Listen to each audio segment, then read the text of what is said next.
All right, now 3 o'clock chat here. NBA play-in tournament finishes up tonight. Both 8 seeds will be determined. The Bulls at the Heat, 4 o'clock ESPN. Miami favored by 1.5. The Heat will be without Jimmy Butler at 6:30 on TNT. Kings are in New Orleans to meet the Pelicans. The Pels favored by 1.5. Zion will not play. The Thunder in the West, Boston in the East are the number one seeds from each conference. The Magic and Cavaliers from Cleveland will kick out the playoffs tomorrow, 10 o'clock on ESPN. From the NFL, Zach Wilson, not at Jets' voluntary workouts as his name continues to swirl in trade rumors. NFL draft is coming up on Thursday. The Rip City Drive with Dwight and Chad is next. Nigel Burton will stop by at 4:20 to talk Oregon State spring game. And then we got Brian Noel, Fox Sports Radio at 5:20 talking NFL draft.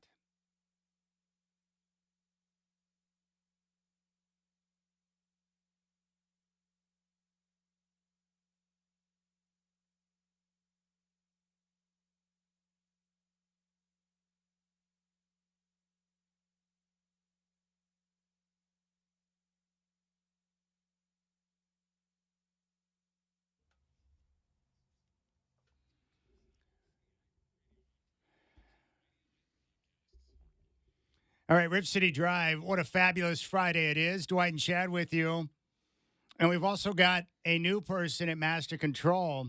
Uh-oh. We shuffled the deck today, and Brendan was man enough to pull a double. So he was in this morning with Justin. Nice. And now he's back in the afternoon with you and I. What's up, Brendan? It's got What's to be up, weird fellas? for you I to kind be of in like the this afternoon gig. It's a little warmer. You're not quite as tired. I kind of like it. Yeah, I've never seen you like this before, Brendan. This is amazing.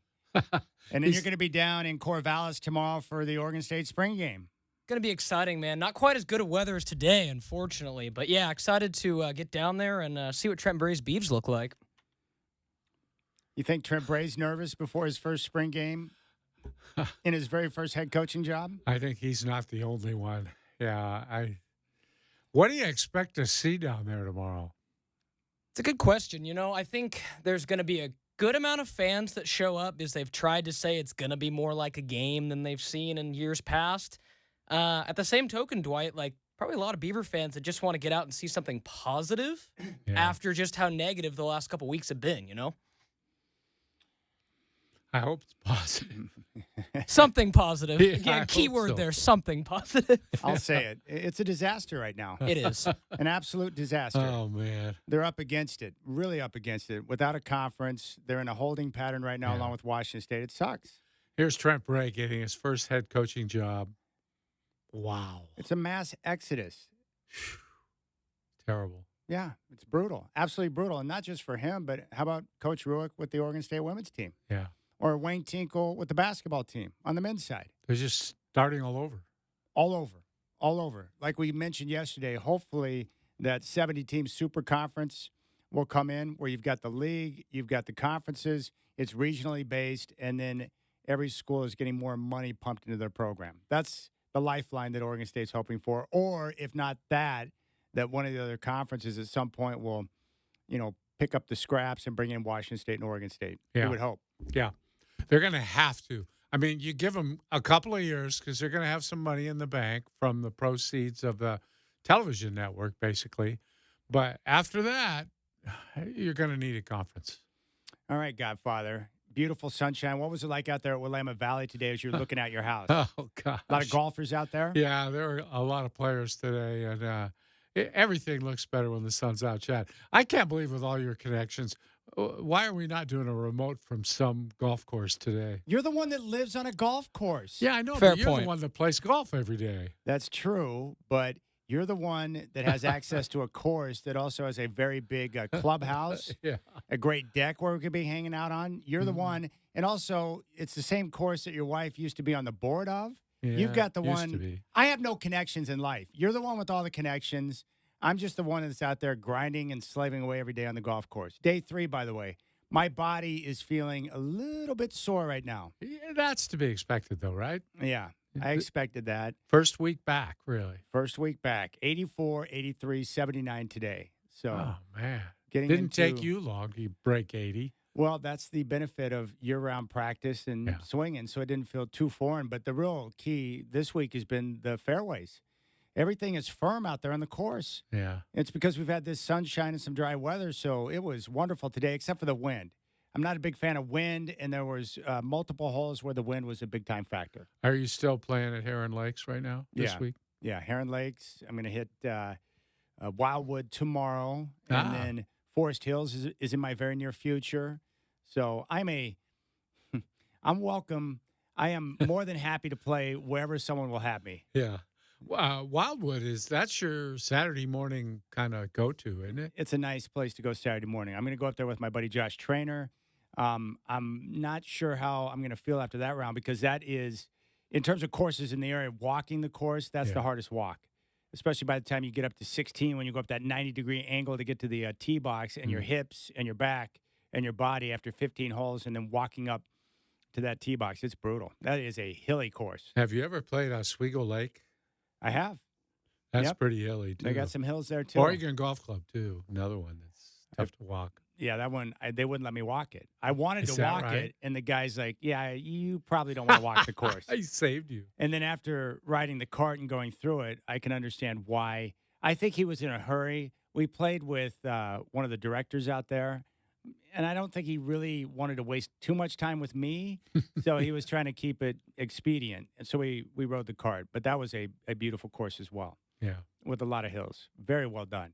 When you get on a course that's not public but private, you can just see the difference. Yeah.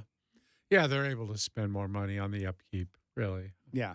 But the city courses, for the staff that they have, they do a heck of a job. Yeah, and this time of year, they should be pretty fresh. I would think they're grown out. They're still green. It was beautiful out there today. Yeah. Do you play the same course when you play Heron Lakes, or do you alternate? Rotate. Yeah. I alternate. I have some guys that only want to play the green. I have guys that are willing to play both. The older guys, they kind of like to hang out on the green because it's easier, and the blue can be a little more frustrating because it requires better shots. Or even a good shot that can become a bad shot based on a bad bounce. Just more challenging. See, as bad a golfer as I am, and I'm truly bad, I still prefer playing tougher courses. I just kind of like the feel of it, Chad, and it gives me more of an excuse for playing bad, too. You know, it's like, hey, you go play that course to see how you do, you know? It was pretty funny. One of the guys I played with, Dan, he's retired. He was a pilot, and we got about halfway through the round, and apparently his wife called him. She was frantic. I guess the market was taking a dive. Oh, really? Yeah, some of his tech investments. God. Yeah.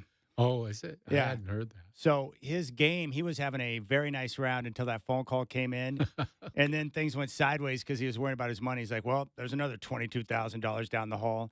So he was kind of bitter. It was kind of funny to actually watch play out in front of my eyes. God. I'm thinking to myself, this guy's got plenty of money. I don't know exactly how much, but it's plenty. But he was bitter. He was very upset with the unfortunate dive with the techs.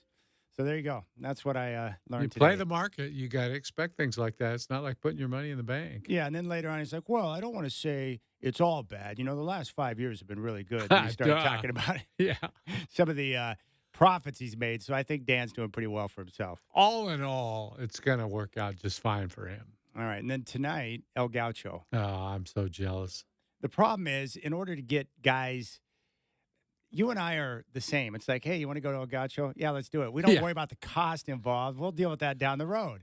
Well, I don't worry about the cost involved as long as you're paying. Yeah, that's fine true with me. Yeah, I know you enjoyed that. Yeah. I'm going to stop betting with you, by the way. Good. So in order to get certain guys to go, I didn't want them to feel burdened. So I'm like, don't worry, I'm going to take care of you. And then I talked to a couple other guys who have more disposable income. And so we're going to set it up to where we can kind of take care of everything.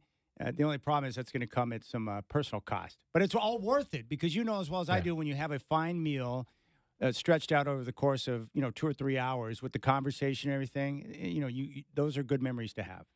Yeah, and the good thing about a place like that is you can sit there at that table pretty much as long as you want. Nobody's going to come along and say, hey, guys, move it along here. We got other people. No, it's a leisurely dining experience, which is the best kind when you're among friends. All right, NFL draft is coming up in less than a week. We're 6 days away, which is going to be terrific. You and I were talking about quarterbacks and how much is too much to move up to get your guy. Or do you take a reach on a guy? How do you know how to do that, right? Well, here is Sean Payton, the head coach of the Denver Broncos, talking about drafting a quarterback. Let's take a listen. You'd say, man, it sure looks like we have to draft a quarterback, and yet it's got to be the right fit, the right one. And if we had the tip sheets as to who everyone else was taking, it'd be easier to answer that question. And so that's the puzzle here. All right, so he said the right one, the right fit. So you're my translator here. You speak Sean Payton a little bit now. What's he saying to us? That Russell Wilson is not the right one or the right fit. Yeah, we knew that already. Yes. Well, I think what he means is that even if you have a team that has a glaring weakness or a need for a quarterback, the Broncos definitely, fit that mold. They need a QB. They know it. We know it. Everyone knows it. But I think what he's saying is, yes, we need to draft a quarterback, but we're not just going to draft a quarterback to draft a quarterback. It has to be the right one, the right fit. Yeah, and I kind of glean a little bit that there is one there that's the right fit. It's just a question of whether or not they can get their hands on him. Yeah. And I think you talk about this all the time, but it's not just the penalty for taking the wrong guy really hurts you. It's also the guys you could have taken with that draft pick. That hurts you even more. This is a team that needs more than a quarterback. Yeah, that's the problem. I was listening to Dominic Foxworth today talking about this on ESPN. And former Denver Bronco, Dominic Foxworth. And really, Chad, he made a great point. He said, I don't care if you need one or not. Don't take one until your team is ready for one.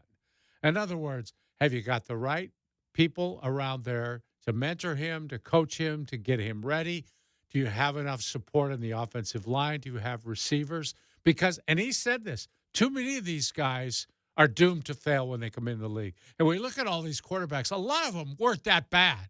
They just went to the wrong place at the wrong time and never got the right support. And I look all the way back to Joey Harrington, who landed, and I don't know if Joey makes it or not, but Joey never had a fair chance going where he went. Yeah, Denver's different now because they have the right head coach. And they've got the right coaching staff. So if they bring in a quarterback who's not ready to play from day one, then they'll put in a system to bring that guy along and develop them with the proper coaching. Or they might even let him sit behind somebody for a little while. Maybe not the whole year, but for a few weeks, just let him sit there. No, that's what I mean. If he's not ready to play day one, they're not going to force him onto the field. They'll take a year to develop him or longer if need be. Well, they're not going to win big this year anyway, right? So you can have the luxury of sitting him for a while. You would think, based on what I know of the owner and the head coach, I don't think they're going to feel pressure to play a guy. Now, if you have a different owner who wants to see the young guy who's making the money that you invested everything into, maybe you want that guy in the field because you know you'll get fans in the stands, right? There's pressure there. Yeah. And if you're playing out a season where you're not going to be relevant and the guy that's just taking up space until the young guy's ready and he's terrible, then it's like, well, why not get the guy out there and let's see what he's got? Yeah. And that rush development sometimes can put a guy in the crosshairs where you put him on the field, he's not ready, and then you destroy his confidence. Sean Payton won't do that. And he picks up. That's why, Herbert in L.A., it's amazing how far he's come without having that kind of support. Well, that's because he's just elite. Yes. He would be great in no matter what situation he's in. And he's big and strong because he has taken a huge amount of hits. A smaller, less physical guy might not have made it through that. All right, we'll come back, and when we do, we'll finish up our thoughts on the quarterbacks, and then we'll take a look at the NBA playoffs with some of the series and storylines, and we'll get the Godfather's take. We're going to talk with Nigel Burton. He's going to be calling the OSU spring game tomorrow. He'll stop by at 4:20. Brian Noe, Fox Sports Radio, Talkin Draft at 5:20.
in their sights that they want to draft. My guess right now would be J.J. McCarthy, quarterback from Michigan.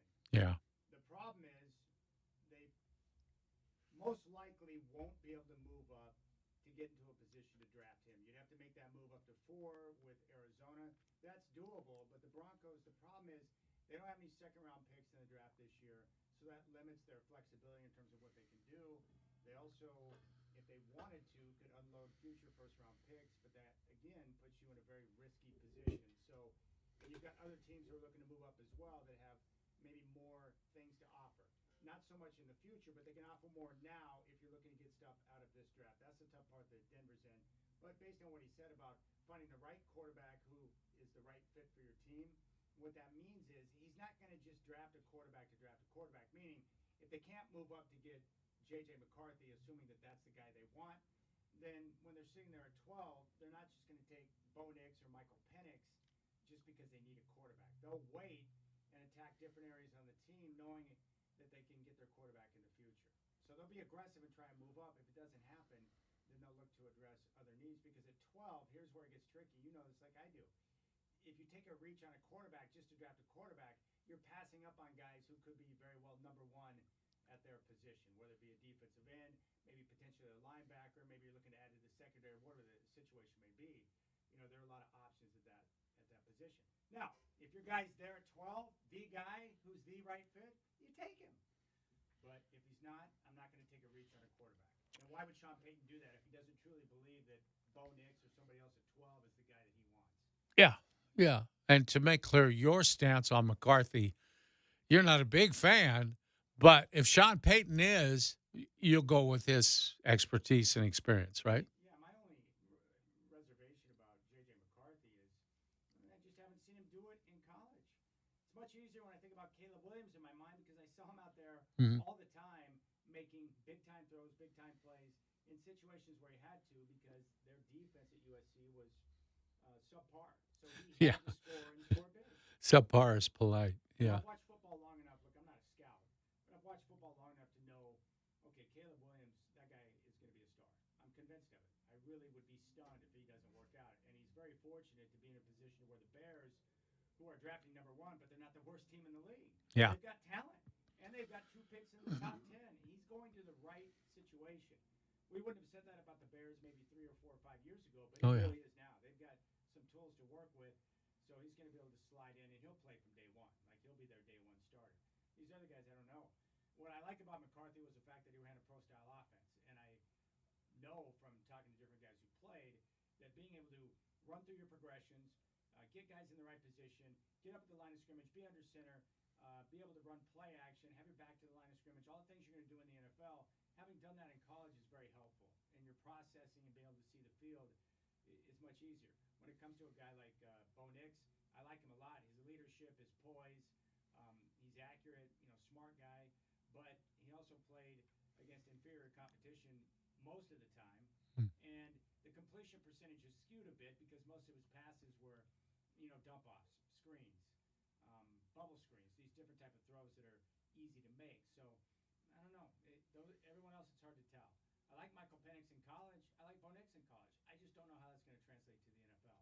And with J.J. McCarthy, I just never had to see him be the man, right? Yeah. I'm relying on what scouts are telling me. They love J.J. McCarthy. But I didn't see it in college. He wasn't asked to do it. He didn't have to do it because he was on a team that had so much talent on offense and on defense. He was never under pressure like a guy like Caleb Williams was. So. Yeah, and the fact that they didn't ask him to do it could be attributed to the fact that they were able to just run the ball and win games anyway and play it safe. But there are people who might say, no, they were just afraid to have him throw the ball because they thought he might throw a pick. That's possible. Yeah, you could think that. But then you look at their coach, and it's like, okay, it's Jim Harbaugh. He likes to run the football and control the line of scrimmage. So I do know, I think there's going to be 4 quarterbacks, 1, 2, 3, 4. It's going to be the first time in draft history that that's ever happened. I think that will take place on Thursday because I think someone's going to move up and swap places with Arizona. They don't need a quarterback. They would love to grab more assets. Someone's going to do it. It'll either be Minnesota, Denver, or the New York Giants. Maybe somebody else that we don't know of. Maybe the Raiders or another one of these teams that needs a quarterback is going to make the splurge and move up. It'll be something, but I think we'll get quarterbacks to go 1 through 4. And then if that happens, then that's going to open the door for Penix or Nix to be taken in the first round. Everyone that I've heard from says they're day 2 quarterbacks, but it doesn't matter if there's a team that has a need that wants to take a chance on a guy like that. Yeah. You ended up having 5 or 6 guys go in the first round. Yeah, and there's a lot of chatter out there, too, that if one of those 2 guys goes in the first round, it would probably be Penix because more people like they like what they see of him. It's not like they don't like him as a quarterback. It's the medicals. And he's actually, I guess, his latest physicals all look pretty good. He has pretty good speed when he runs for him. So maybe you take a flyer on him at 22 or 23 or something like that. Yeah, if you're looking to get a guy like that, you could trade back. You could sit there and wait, knowing that they're probably going to be available. I think it's going to be fascinating to watch. And those are 2 guys I'll pull for, both Nix and Yeah. because I like them. Yeah, me too. They're good dudes. I like the way they played, and props to both of them for being irrelevant, making the move to the portal to get to different teams, and then both of them reinvigorated their careers. They're a lot alike in that regard. Man. Yeah. I mean, Penix was left for dead at Indiana because of the injuries. Then he comes to Washington and just surges. When Bo Nix went to Oregon, everyone we talked to from the other side of the country, from the SEC, they thought it was a joke. We talked to so many people that summer who said, nah, no, it's not going to work. He's just not good enough. Yeah, I like it. All right, let's talk some NBA playoffs. Lakers-Nuggets starts tomorrow. Game 1, 5:30. That's going to be the prime game. LeBron getting a chance to go up against Denver. They've beaten the Lakers 7 straight times. They swept them in the playoffs last year. But the games have been close.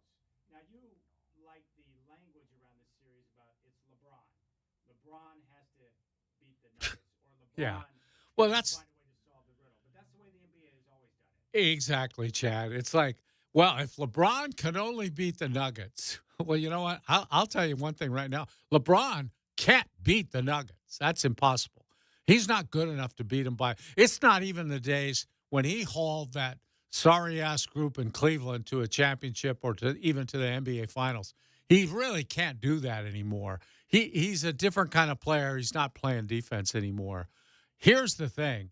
He's going to need a lot of help, not just from AD, who's got to be pretty good, but they have to shoot the ball. And that means Huchimara and Reeves and the other guy, yes, Russell. They've got to shoot the ball, preferably from 3. They were a good 3-point shooting team during the season, better than Denver. Denver's not a great 3-point shooting team, and LeBron had one of his best shooting seasons ever. He was good he was 41%, I think, from 3 this year. So that's an advantage. And anybody who watches the NBA will tell you if you shoot better from 3 than the other team, you got a chance to win, especially if you had more attempts. So that's the way the Lakers can win. Now, can you win a series playing that way? It's really hard to shoot better from 3 4 games out of 7. That's pretty much out of the question. So I think Denver wins the series. They might sweep again. I don't expect that. I do expect the Lakers maybe even to win in Denver, which would mean the Nuggets would have to win in L.A., which they can do. I mean, they can win anywhere. And I think Denver will win the series. I just don't think it's the open and shut case that a lot of people are talking about just because they've beaten them before. They beat them in the regular season. LeBron's had a good year, and he's really been good on offense. And that's going to be tough for them. It is. It's going to be tough for the Nuggets. What weakness does Denver have? Do they have any weaknesses? Yeah, depth. And, Murray has been a little gimpy in the latter part of the season, in and out of the lineup. They have to have their starting 5. Yeah, They just have to. I know. But if they're healthy, do they have any weaknesses? I know that you talk about depth, but really. Well, the 3-point shooting would be a problem against certain teams. Maybe even Dallas, which can shoot the ball pretty well on occasion. That could prove to be a problem for them. Defensively, they're still pretty good, not as good as last season. But, no, they're the favorites for a reason. They're the favorites. They're the favorites over Boston even, which Boston had a great year. Yeah, I don't even think it's really a discussion. I don't see any way that LA can win the series. And it's no disrespect to LeBron or what the Lakers have done this year. I just think Denver's on a different level than everyone else. Yeah. I really believe that. Now, again, everyone says, well, they got to stay healthy, but that's everybody, right? Yeah. The Lakers without LeBron have no chance of winning a game. The Nuggets without Jokic or Murray aren't going to win a championship. The Celtics without Jaylen Brown are not going to win a championship. Every team's got a player that they can't replace. That's just fact. But with the Nuggets, it's not just their best player. It's not just Jokic, because I feel good about him. Yeah, I mean, that guy, he just plays. He plays every game. Yeah, it's just about any of those guys. If, Aaron Gordon's critical. oh, absolutely. Yeah. And Porter makes shots once in a while. Murray, obviously, not an all-star, should have been at some point. Contavious Caldwell-Pope has fit in nice. Yeah, he's done a great job for them. Yeah, but if healthy, they're going to destroy Yeah. everyone. They probably will. And that's because no one's got an answer for Jokic. But they don't destroy people either. They're the darndest team for just kind of muddling around for 3 quarters. They're about as good in the fourth quarter in pressure games as anybody. They keep running their stuff. They're disciplined in what they do on offense, and they're very opportunistic on defense. That makes them really tough in the playoffs. Well, Chauncey has said this about Denver and Boston this year. He said they never get tired of playing the right way. Yeah. And when you do that and you're committed to the way you play and executing, it makes it tough to beat you. And I do like the way Denver does that. Like all the great teams I've grown up watching, they can fall asleep for a half or 2.5 quarters, but they have a way of cranking it up in the second half and going on those big runs to take control of the game. Yeah, they're better at sticking to what they do than Boston is. Boston has had some problems in the final minute or two of a game this year because they throw their offense out and decide they're just going to run a 1-4 flat or something and give the ball to one guy, one of their 2 forwards, and have them go one-on-one and get a shot. That's really not the right way to play. Watch the way Denver does it. Ball moves, players move. You're not quite sure who's going to beat you, but one of those 5 guys out there will beat you. And any one of them could do it for Denver. Well, it's going to be fun to watch. Regardless of how long it goes, 4 games, 5 games, maybe it goes to 6. It'll be fun to watch LeBron and Anthony Davis. That's the ace or the wild card here for the Lakers is when you're taking on a team that's got Anthony Davis and LeBron. Yeah. Like you got to pay attention to what you're doing because those guys are good enough to cause issues, take a game, and then all of a sudden they can turn the tables on you and put pressure on you. I think, too, it's a time when LeBron will play at his absolute best because he's an underdog. How often in his career has he been an underdog? Not very often. No. And so I think he'll take some strength from that. He'll understand the situation and kind of just let it go, you know? Do you buy into this narrative that it's better to catch Denver early? Yeah, I kind of do. Yeah, I do.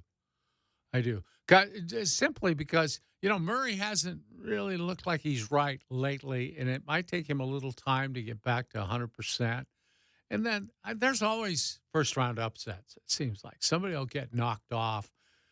Higher seed will get knocked off somewhere. All right, elsewhere, you've got the Milwaukee Bucks taking on the Indiana Pacers. I would think the Pacers have a legitimate chance to win this series. Without Giannis, it changes everything for the Bucks, right?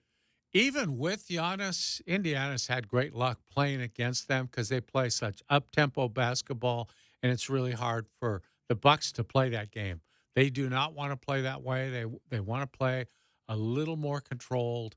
And don't forget, the big edge is in coaching because it's not so much the way Indiana coaches, it's the way Doc Rivers coaches. He'll find a way usually to kick a series away. He'll goof up somewhere and cost the Bucks the series. Well, he's already got the built-in excuse. That's the part that's annoying here because if the Bucks lose, they don't have Giannis, and that's the built-in excuse for Doc. Yeah. He's always looking for the built-in excuse, and that's a pretty darn good excuse because let's face it, the Bucks. We talk about teams needing to stay healthy. The Bucks without Giannis are not the same team. Mm-hmm. They're just not. And defensively, not even close to the same because he does so much defensively. Oh, yeah. for them. And I think that's where the issue is going to be. Indiana was the best offensive team in basketball this year. They're going to give the Bucks some problems. What I like about this series is that these two teams, and this reminds me of the older grew up watching basketball. These two teams don't like each other. So there's going to be some on-court fireworks and bitterness because these two teams have a history throughout the course of this season. That makes for good playoff fodder. Somebody has even suggested that the winner of the series gain possession of that basketball that Giannis used to score his, 62 points or whatever he scored to set their team record. And there was a dispute over actually whether or not he got the basketball from that game. That was funny. I remember that. Yeah, there's bad blood there, for sure. Bad blood. Which is nice. We love that. No, it's great. I grew up with that. Mhm. Most of the teams that faced off in the playoffs hated each other. Nobody hated each other the way the Celtics and the Lakers did. Yes, pure bitterness. Yeah. Even Magic and Isaiah, they would kiss before NBA Finals games, and then they would go out there looking to knock each other's head off. Like, that's the kind of stuff I live for. So I like it when things get a little bit testy and teams show frustration, guys get irritated with one another. The playoff series is great because it's like a 7-chapter book, and each chapter is a little bit different. Yeah. And the venues change. Sometimes a lot different. Sometimes from game to game, somebody just clobbers somebody, and then the next game, it turns completely around. You just never know. That's the fun part of it. Yeah. Now, tonight, we have 2 play-in games, which will determine the 8 seeds on both sides. Mhm. With New Orleans and Zion, who's not going to play tonight because he pulled up lame in that game the other night against the Lakers. How much longer do the Pelicans hold on to this group with Zion before they look to blow it up? That's a great question, Chad, because it's got to be so frustrating to them to see this happen year after year after year. The guy has played fewer than half of the games he could have played in. And I mean, you just can't rely on players like that. It just gets to the point where you say, yeah, he might go somewhere else and be healthy the rest of his career, but are we willing to put up with what we're seeing now? How long can we do that? And do we need to think about building with somebody else? And he might be at the point where you can still get something for him in a trade. But you know what, Chad? I still think without him, they'll beat the Bulls. And I just think the Bulls don't even belong in a play-in, let alone the playoffs. I don't think they're that good.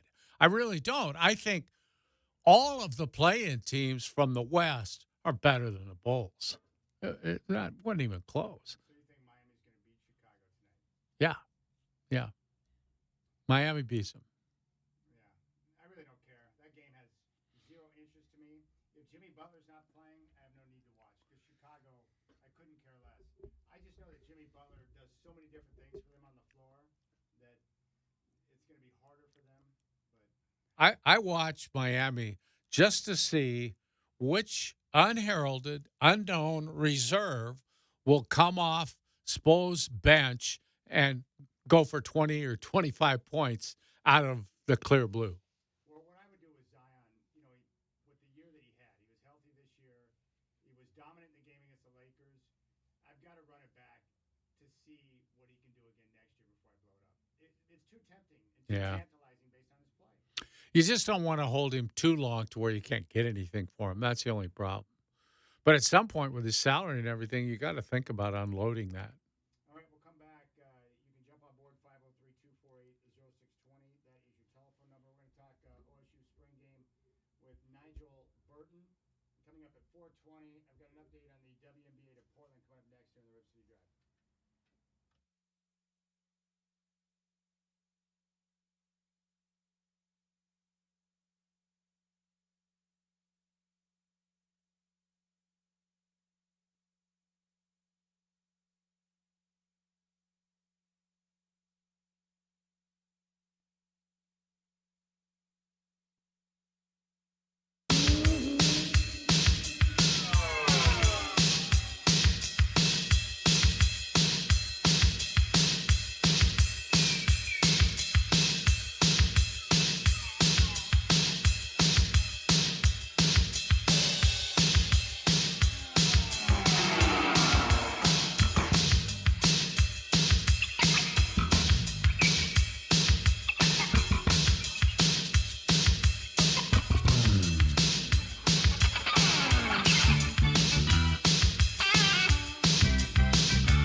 70 games this year, and he was dominant in the game against the Lakers until he missed the last couple of minutes when he pulled up lame with the hamstring.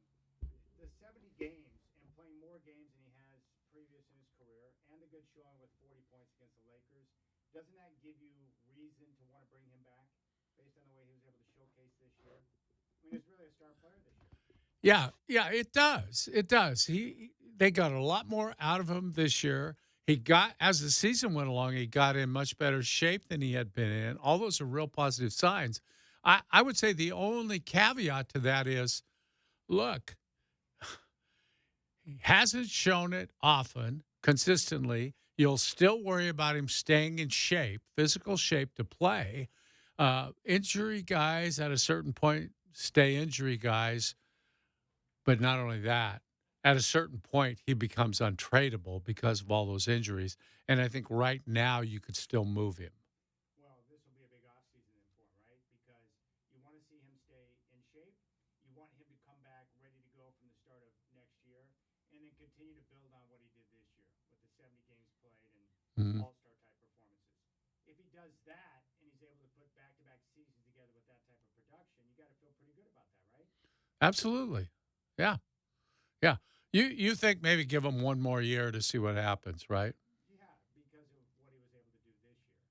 Yeah. Plus, that's a hard sell on the franchise there. To your fan base, your fans, a team that's not the most popular team in town, when you've got a star player that people are coming to see, right? Yeah. People in the building. No question that he is your franchise drawing card. He's your face of your franchise. All right. I was having a conversation with a gentleman last night who was giving me a couple of details. You know, the Trailblazers are supporters of the WNBA coming to Portland. And from what my understanding was, is that they were willing to push back the renovations, if need be, on Moda Center to allow for a new WNBA team to come to town. Yeah, because the renovation was sort of a reason not to have the team come in right away. That is correct. Because they play in the NBA offseason. Yes. So what I was told is that when that was put out there by the WNBA commissioner, that was just a cover for the original person who was going to come in and own the team because, as you pointed out the other day, he doesn't have the money to make it happen. Yeah. And that's what it comes down to. So what I was told is that there's another potential owner or group of people who would look to own, and that Portland is still in the mix for a WNBA expansion team. Yeah, the original owner, and it was published, I think, in most news sources, was Kirk Brown. He was a billionaire, and he co-founded a company called Discover.org. Now that company is called Zoom Info. Yes. So you know more about that than I do, but I have a feeling it was one of those companies that did really well for a while and then dropped down on the market. Exploded during COVID. Uh-huh. Took a dive on the market. Yeah, So a lot of the net worth is gone. yeah. So that's really what happened there is that now you have a situation where the guy who was going to step in and be the one doesn't have the funds to make that happen.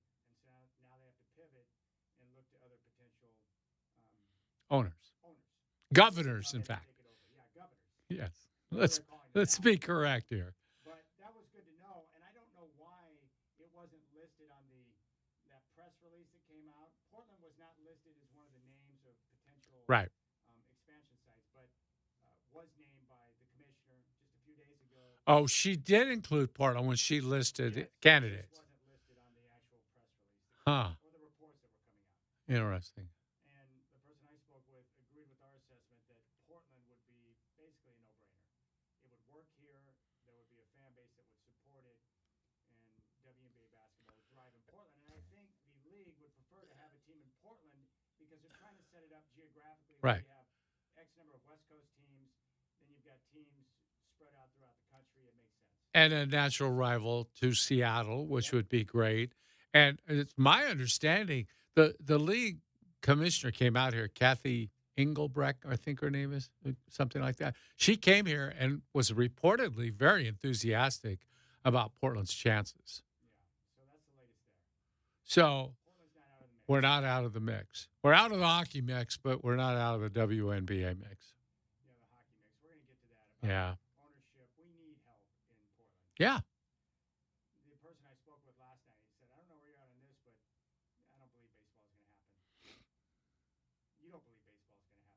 Oh, yeah, I do. Yeah, still. You still do? Yeah. You're holding on to that dream? I am. It's got a great location for it. Easy traffic, right? I think that location is out. Is Red Tail out? I'm hearing conflicting reports on that. Well, the traffic isn't nearly as big a problem as people say because they're still working on 217. But when they start adding an additional lane on each side, which is just a few months away, that's going to be an altogether different way to go. So they say. Well, look, traffic anywhere is a problem for a stadium that's going to seat 30, 35,000 people. That's true. But 217 is a unique set of issues. It's a disaster. Unique. Yeah, I don't think it's going to be as bad once all that stuff gets done. There's a lot of construction now. How long until we have a baseball team in Florida? It's going to be 3 years at least, at minimum, maybe 5. Yeah. I just don't have hope. Well, at least they have owners. That's more than any other prospective franchise here has. You They know, do, don't they? They have yeah, owners. they have They just people. haven't named the names yet, right? Yeah, and they won't until they have to. You know, that's just something. Any rich guy doesn't want his name out there. Just like whoever it is now who might be involved with the WNBA, nobody's saying their name publicly, although they're known. Well, if it's not going to be Red Tail and it's not going to be Lloyd, where is it going to be for the stadium? Well, I think there's other suburban locations that would be preferable. Outside of Portland. I would assume that. Wilsonville? They can't do Lloyd Center, that's for sure. All right, when we come back, we'll talk about, grooming. I'm going to ask Dwight, we need help, Godfather. Yeah. We need to find potential owners, people who can step up and own franchises here in town. Yeah. You got the Rip City Drive with Dwight and Chad.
Right. Still in play for the Diamond Project. Yes.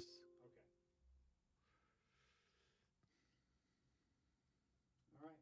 So you think 3 to 5 years? You really think baseball is going to come to Portland then? Yes. Okay. I hope it does for you. And that's all I care about now. I just want you to be happy before you die. I appreciate that. And I know that you would love to see baseball in this town. Me and a whole lot of other people. I just don't have that much faith in Portland or the surrounding area to be able to pull it off. Well, I think that's why it's probably not going to be in Portland. Out of Portland. Wilsonville, Hillsborough. Well, Red Tail's really not in Portland. It's But it's the city course. it's a city. Yeah, it's leased to someone else by the city, but I think it's actually in Beaverton or Tiger. Probably Beaverton, I think. I can't remember if it technically is Tiger or Beaverton because One we're of in the two. Tiger right now. But Well, if you walk over a few steps, we're in Lake Oswego. Yeah, I If you know. go a few steps that way, we're in Beaverton. We're like in a weird area Yeah. there. My thought though is Washington Square's in Beaverton, and it's actually north of Washington Square. So you technically it would be Beaverton. probably think so. Yeah. All right, you can reach out. We're going to talk with Nigel Burton coming up in about 20 minutes. He's going to be on the call for the Oregon State spring game tomorrow, so we'll talk some Oregon State football. I think he's got some camps going on. Nigel Burton, of course, is a coach and likes to teach the game, so we'll talk football with Burton here in about 20 minutes, and then Brian No Fox Sports Radio talking NFL draft here in 20 minutes. All right, so we're talking about baseball. We just discussed the WNBA. The NHL once again passed over the city of Portland to go to Salt Lake City. Like, this has been an issue ever since I've been out here, and it's probably why I'm jaded in thinking that baseball is Sure. never going to come to fruition here in Portland. We have issues. We need to find a way to groom or grow or somehow encourage people to come to this area who can own franchises, right? How do you pull that off? How does that happen? Yeah, it's difficult, Chad, and I'll say this as an intro. How many homegrown Oregonian people have owned pro sports franchises in Portland? I don't know the answer. None? I think the answer is none. And you can go all the way back, starting with the Blazers. Blazers have never been owned by an Oregonian. Never. Harry Glickman helped bring that team to here, but he owned like 1 or 2%, I think. It was, it was eventually owned by Larry Weinberg, and originally Weinberg was part of a group that owned him, and he ended up obtaining the rest of the stock from the other guys. Herman Sarkowski was one who later became an owner in Seattle. But we've always needed people from the outside. And I don't think I'm telling any secrets if I tell you that the prospective owners of a baseball franchise would not be Portlanders either. Now, there are some local people who have money in it, and good for them. They're supporting the effort. And some of them have put, a significant amount of money in. But we just haven't found any locals. And Phil Knight popping up to get involved with the Blazers was great news for that reason. It would be so nice to have a local person owning the team, for obvious reasons. And all these other cities have local people willing to stand up and say, yeah, we need this here. And you can go all these NBA teams and football teams, pretty much throughout pro sports, there's a lot of local ownership.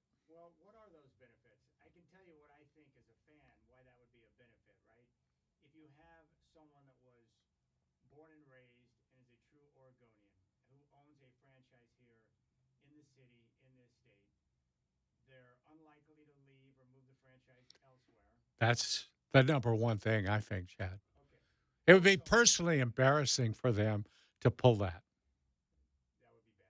Yeah. You would never be able to come back to your home state. Along those lines, though, Chad, they're going to be more personally accountable for the franchise, the way it operates, whether or not it tries to win, where it's located, the stadium, all of that stuff becomes more accountable to that local guy who a lot of people here would know personally.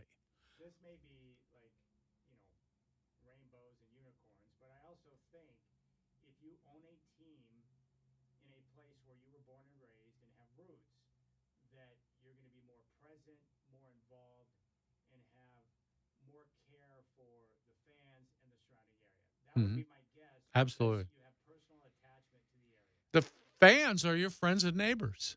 You know, you're just going to be more accountable to them. It's like Utah. The same guy is bringing the NHL into Salt Lake City that owns the Jazz. And he's basically doing it because he just thinks Salt Lake City's underserved. He wants to do something good for the city. He's a billionaire. He can afford it, and he loves sports.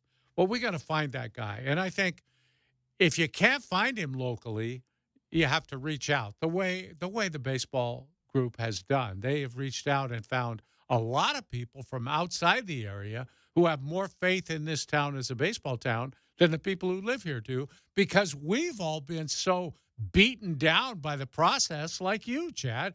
It's like I run into so many people who say it's never going to happen. It can't possibly happen. Not in Portland. We're not going to do it. And there is that negativity, and it's for a good reason. We've seen this thing play out now for my whole life. It's just gone on and on and on. We just can't do it. So I think like a natural group would be Sport Oregon, Jim Etzel's group, which is really well run right now. They're doing a great job. He just won an award from the Portland Business Journal for being one of the top CEOs in Oregon. And Jim does a great job.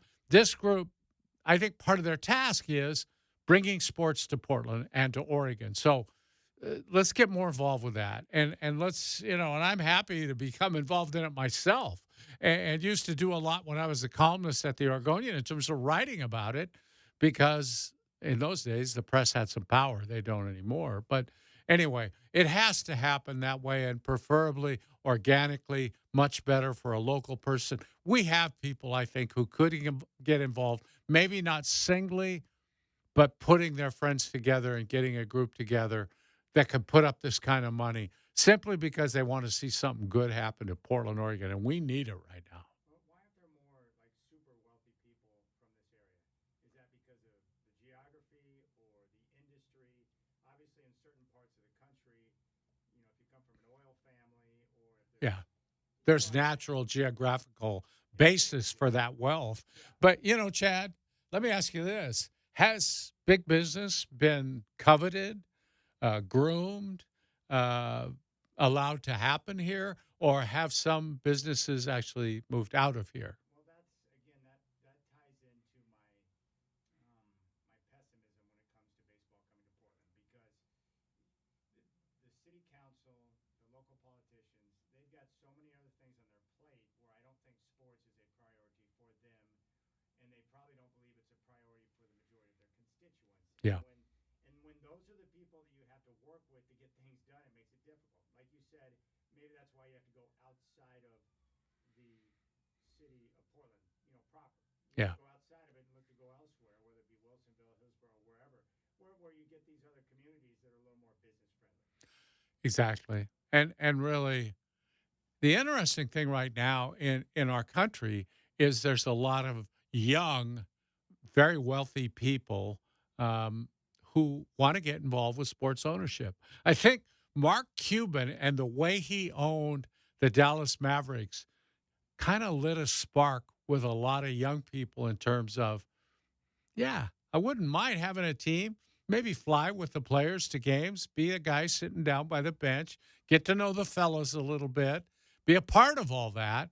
And a lot of these newfound venture capital billionaires, they're out there looking. They're looking for teams to buy. And it doesn't seem to matter what sport even.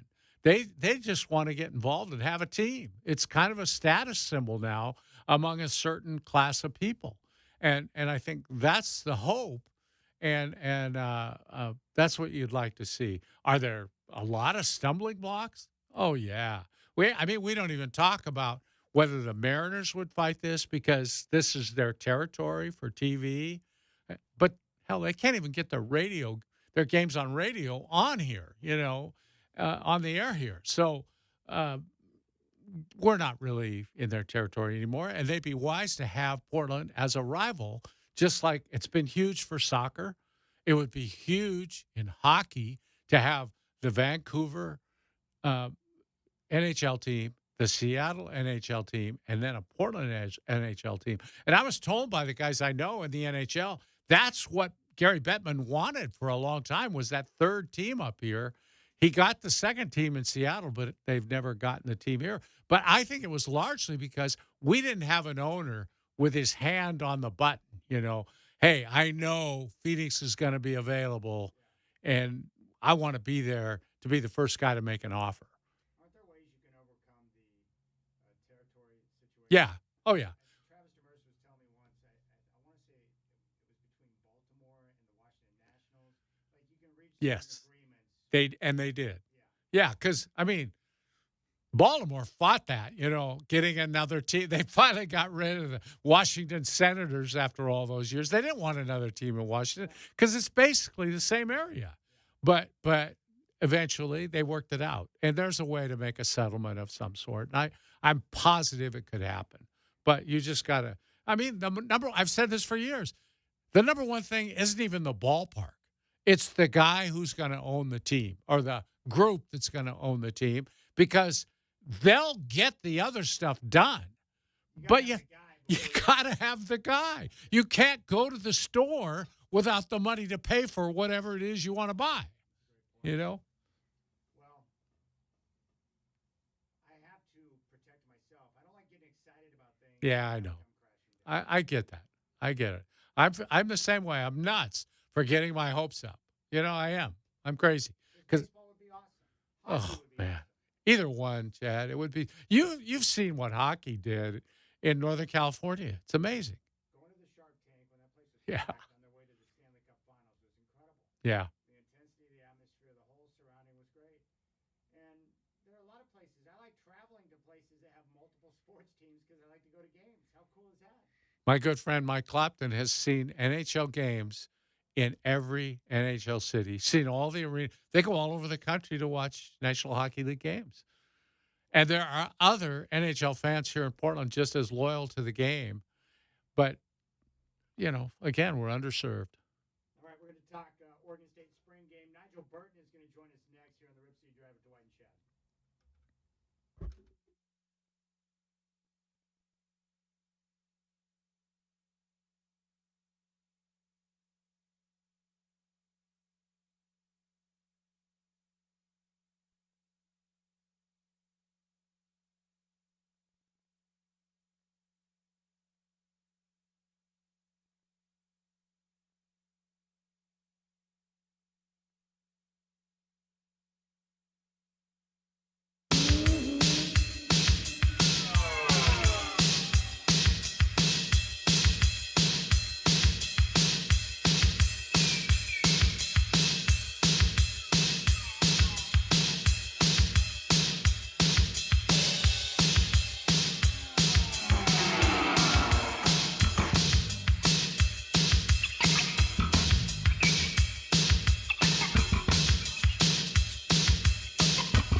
I'm good. If you hear some giggling in the background, it's my daughter and her friends. I'm dropping them off at the mall.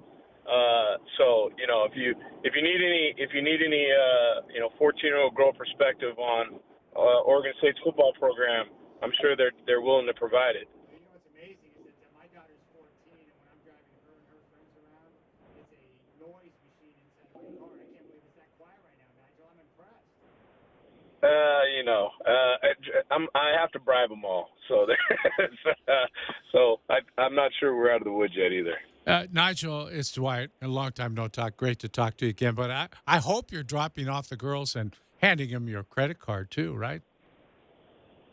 Dwight, you're being very helpful right now. Yeah. I appreciate that. I wanted them to hear that. That was kind of my hope. Oh, yeah. Thank you. Yeah, yeah. I'll give them the one that they've already that I think they've already filled up. But anyway, how about those beeves? There you go. How about that?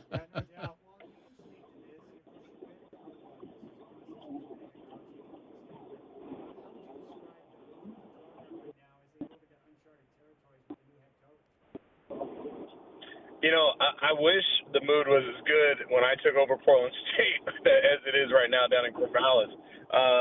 I've gone down to practice, and the mood is fantastic, actually. It's the kids, the energy is great. It's not that kind of manufactured energy that you sometimes see from coaches where they're trying to get guys to, come alive. It really is coming from the players, and I think they feel really good about having as much consistency and carryover as possible from, with Jonathan Smith. And, the program has been, the trajectory has been going, positively for so long that I think they really feel a responsibility to keep that momentum going. And so it was, I've been to a few practices. I've seen Arizona, Washington, a couple other schools practice, and I would say Oregon State looks just as good as anybody that I saw this spring. Now, by just as good, you mean talent-wise or attitude-wise? Yeah, all of it. Really? I mean, look, they've got a secondary right now that will rival anybody's that I saw. Wow. They've got a linebacker crew that's impressive.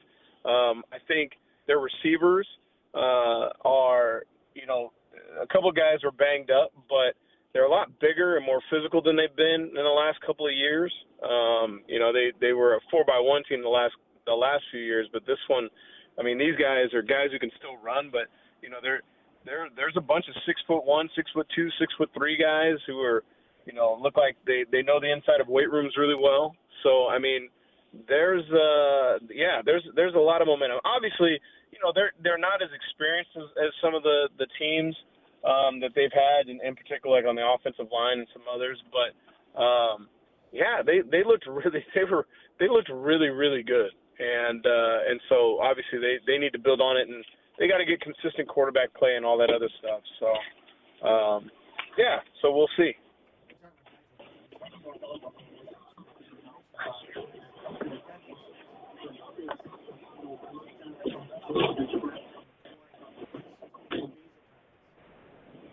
Well, more importantly, Dwight, your wish was not granted because all the girls got out of the car, and I still have all my credit cards on me. So how about nice that? going, Nigel. If you want a real magic trick, how about that one? That I just pulled? I'm sorry. Yeah, the quarterbacks. It's interesting. I'm not sure Ben Gulbranson. He's had some little nagging deal, so I'm not sure if he's going to be in the spring game. He didn't practice the day that I went down there. I think there's Giovanni and Jabari, and they're both transfers. One from Idaho, one from Missouri, and they both looked really, really good. And I think ultimately, all quarterback coaches, and Ryan Gunnarsson included, what they really want is somebody who's going to make sound decisions, get the ball where it's supposed to go. They don't need anybody who's going to try to put the game on their own shoulders and win it by themselves. They've got enough athletes run around there that they feel good about it. But obviously, those two guys in particular, the latter two that I mentioned, can also make some things happen with their legs. And so I think, as Gundy, told me this week, he's like, look, ultimately, you got to have something that you do that's elite. You know, you can't just be okay at everything. You can't be an okay thrower, okay with your legs, okay with decision making. Like, you've got to be, you know, you can be okay in one or two aspects, but there's got to be something elite about you in the others. And so I think that's what they're all trying to work out right now. You know your way around spring ball, I'm sure, Nigel, after all these years. Just give me, you know, the 10,000-foot view of what you're seeing in the spring. Trent Bray's very first time as a head coach. Well organized, I assume. Is it tough? Is it easy? In between? What are you seeing from them overall in spring practice? You know, I'm seeing a guy who looks like he has listened to the right people. I mean, you wouldn't know watching them that it's any different than any head coach who's been around for 15, 20 years. The kids knew exactly where they were going. There was tempo, there was energy. Guys understood the assignments, you know, all those different things, even considering the fact that, they have new coordinators and a lot of new position coaches and things like that. And so from a 10,000-foot view, I think, you know, ultimately wins and losses are based on your offensive and defensive lines. They got to still shore up some things in terms of from a talent perspective. If they really want to be elite like they've been the last couple of years, and they've been elite. I mean, they have. I mean, I think the run that they've had the last couple of years is one of the best runs in the history of the school. Yeah. And so, you know, they're going to have to continue to improve there. But based on where they are in the spring compared to where a lot of places and people are in the spring, they look fantastic.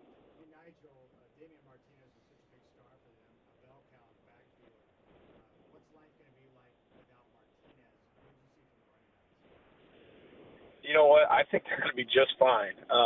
And of course, you know what happens, right? When you're driving, your names start to fall out of my mind. But you know, they've got the transfer kid from Colorado. They got Jam Griffin, who transferred back. I mean, they got about three guys that they feel really good about. And the part that's really unique, you know, ultimately Damon Martinez is a great talent, but he didn't have the greatest hands of all time. And he was one of those guys when it's third down. If he was still in the game, they were either going to run the ball or they're just keeping him in for protection. He wasn't really going to be a threat in the pass game. And I think with the other two, you know, with the two transfers that they have, obviously Jam started at Oregon State and transferred back.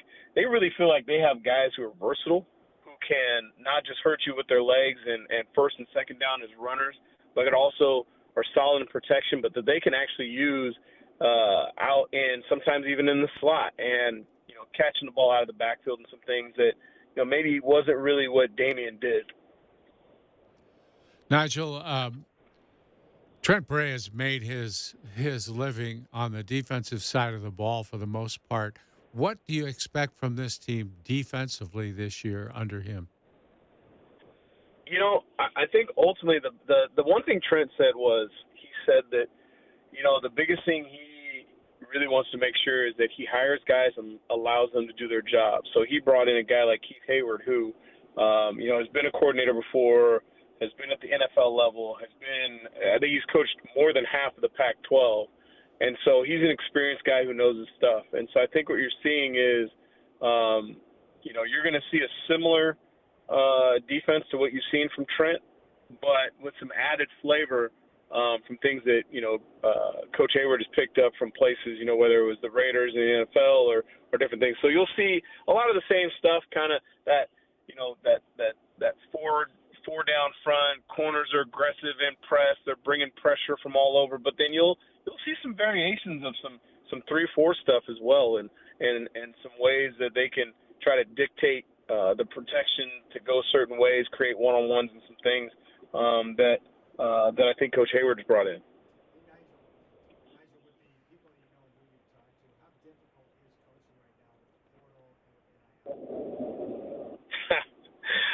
There's a reason I'm still talking to you guys, and I have not gone back in. I'm not kidding. It's insanity, man. And what it's really done is it has crushed recruiting for high school kids.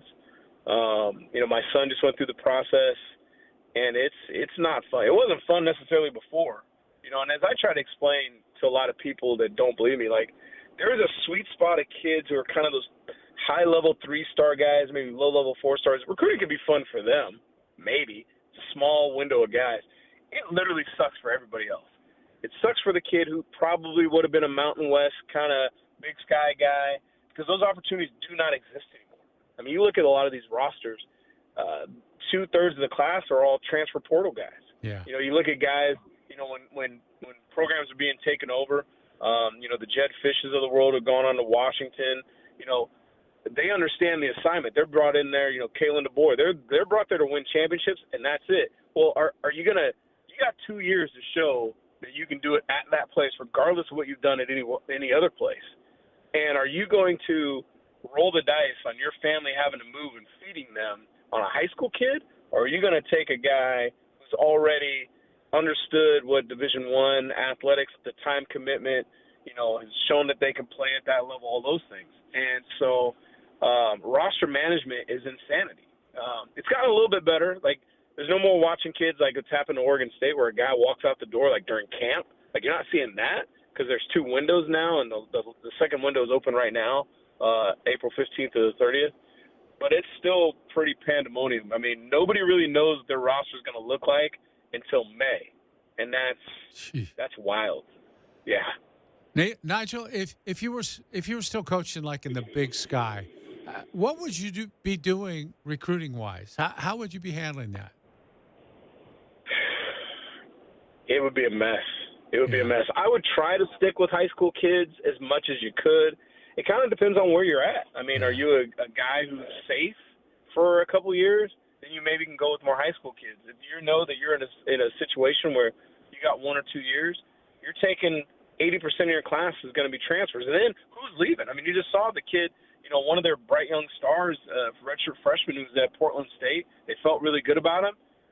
He said, I'm leaving, and he's playing in Husky Stadium. And you can't really blame the kid. I mean, it's a chance for him to show what he can do at a higher level. And, you know, if he's got dreams of playing in the NFL and all that kind of stuff. But, I mean, it just makes I couldn't imagine what roster management must look like. And it already was always difficult, right? Because sure, you got eligibility and you got, you know, somebody misses their girlfriend, someone wants to move back closer to home, someone, you know, somebody's been hurt too much and they just feel like maybe football's not for them anymore at the Division I level. Yet you still got all those. And now you got some agent in an 18-year-old kid's ear talking about, I can get you $40,000 to $400,000 or $500,000 if you go over here, and moms and dads, and I do not envy it at all.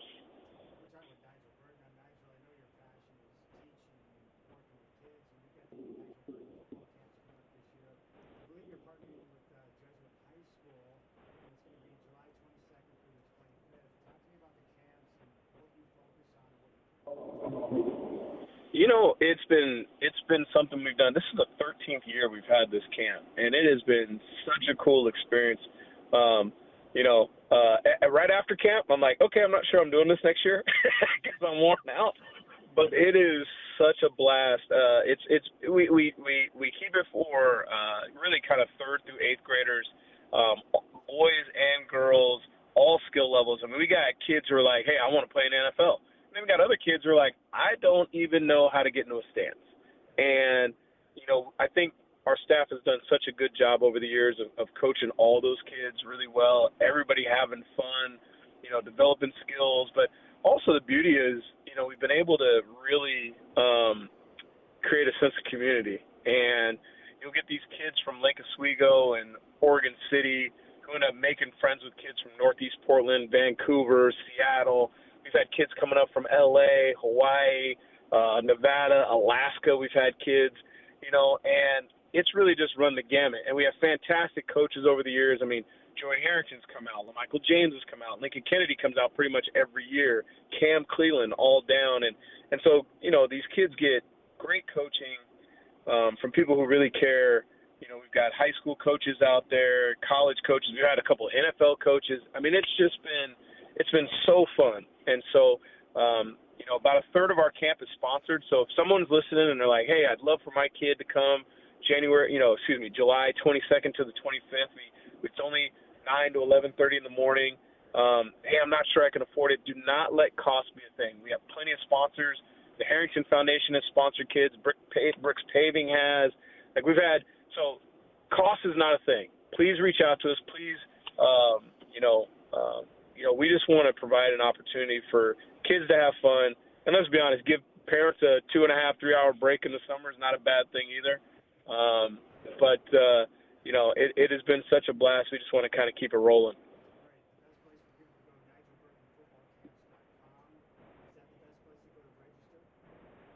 Yeah, if you go to Nigel Burton Football Camps, plural, .com, you can, get information. You can also email us at nbfcinformation@gmail.com, like Nigel Burton Football Camps information, just the initials. Again, we've had friends of the show when we were there, with iHeart that still sponsor kids, that it's been so great. So yeah, reach out if you have any information or, from wanting to sponsor kids, wanting to send kids or signing your own kids up. It's always been a blast. So, and I always love talking to you guys. So it's kind of a win-win-win for me. Nigel, just one last question in conclusion. What's a realistic expectation for the Beavers? You've seen their schedule, you know who they're playing and all. What can fans expect, do you think? I think you can expect – I think what it really is going to just come down to, again, is the thing that has kind of been an Achilles heel they've had an unbelievable roster of talent, guys who went on and played in the NFL, really solid football players, and it was always just the quarterback position. Like, is the quarterback position going to hold up their own? I mean, if they had a star at quarterback, you might have been talking about a CFP team the last year or two. Seriously. Yeah. And I don't see that with any no orange colored glasses on. That's how talented they were. I'm not sure this team is going to be that talented. It'll be pretty close. It all is just going to come down to the trigger man. And I think if they get consistent quarterback play, I think you're looking at another 8-9 win football team. Truly. If they don't, then it'll remain to be seen.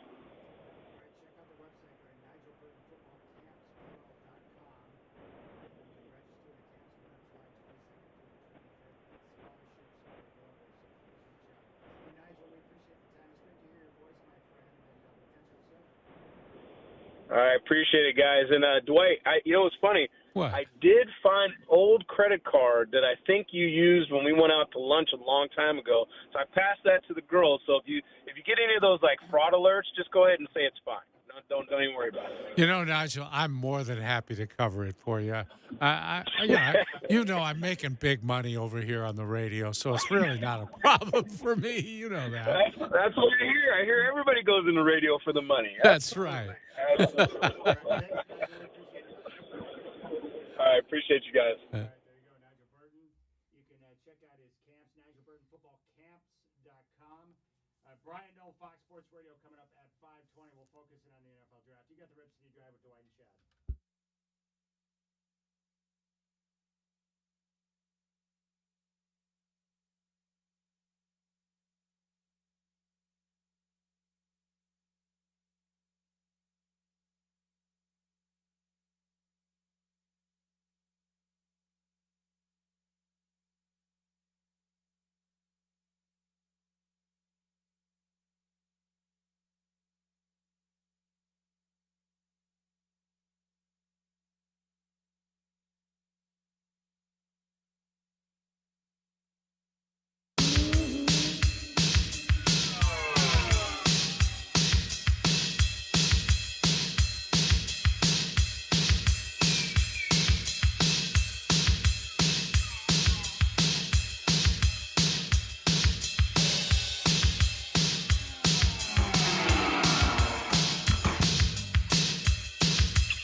So, Chad, Miami's only up by 17 in the second quarter. Barn burner. The game just has no appeal to me because Yeah. Chicago is a nobody, and if Miami wins without Jimmy Butler, they don't have a chance in the series against Boston. Now, if Butler were healthy, Yeah. then that series would have great intrigue from the standpoint that you have Eric Spoelstra, and I would like to see him, take on Boston to see if he could have success like we saw last year. That was a shocking rebound after that brutal Game 6 loss at home, Yeah. and then they go into Boston and win Game 7 and blow them away. I in the know. NBA Finals. It's incredible. Poor Missoula didn't know what hit him, I Yeah. swear. No, he did not. But without Jimmy Butler, they're not going to be able to win that series. Butler does everything, and I would imagine Missoula, Montana, and the Celtics will be ready for that series. Like that's a series they're going to want to go out and make a statement. Yeah. They were embarrassed last year. Mm. That was a bad ending. Boston's in one of those spots like Denver, where anything less than an NBA Finals run and winning a championship is a great disappointment.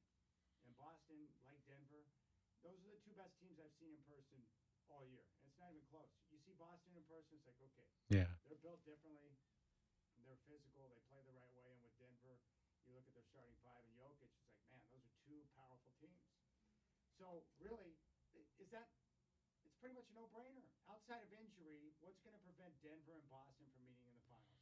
It's almost like a foregone conclusion. Yeah. I'm not saying we're not going to have some good series along the way, but those two teams are on a collision course, and it's been like that now for a couple of months. I hope so, because I think that's the series everybody wants to see. Yeah. I'm going to pull for Milwaukee, even though I can't stand Doc Rivers. But without Giannis, they're going to struggle in the first round. They'll be fortunate. If Giannis doesn't play, they'll be fortunate to get out of the first round against Indiana. Mm-hmm. I hate injuries because I would prefer to have every team at full strength so we get a chance to see what anyone can do in a playoff series. But Sure. that's never the case. You always got to deal with injuries, and that's what happens this time of year. All right, I want to ask you this. I was thinking about you, and you were sharing great stories about Jackie Robinson the other day.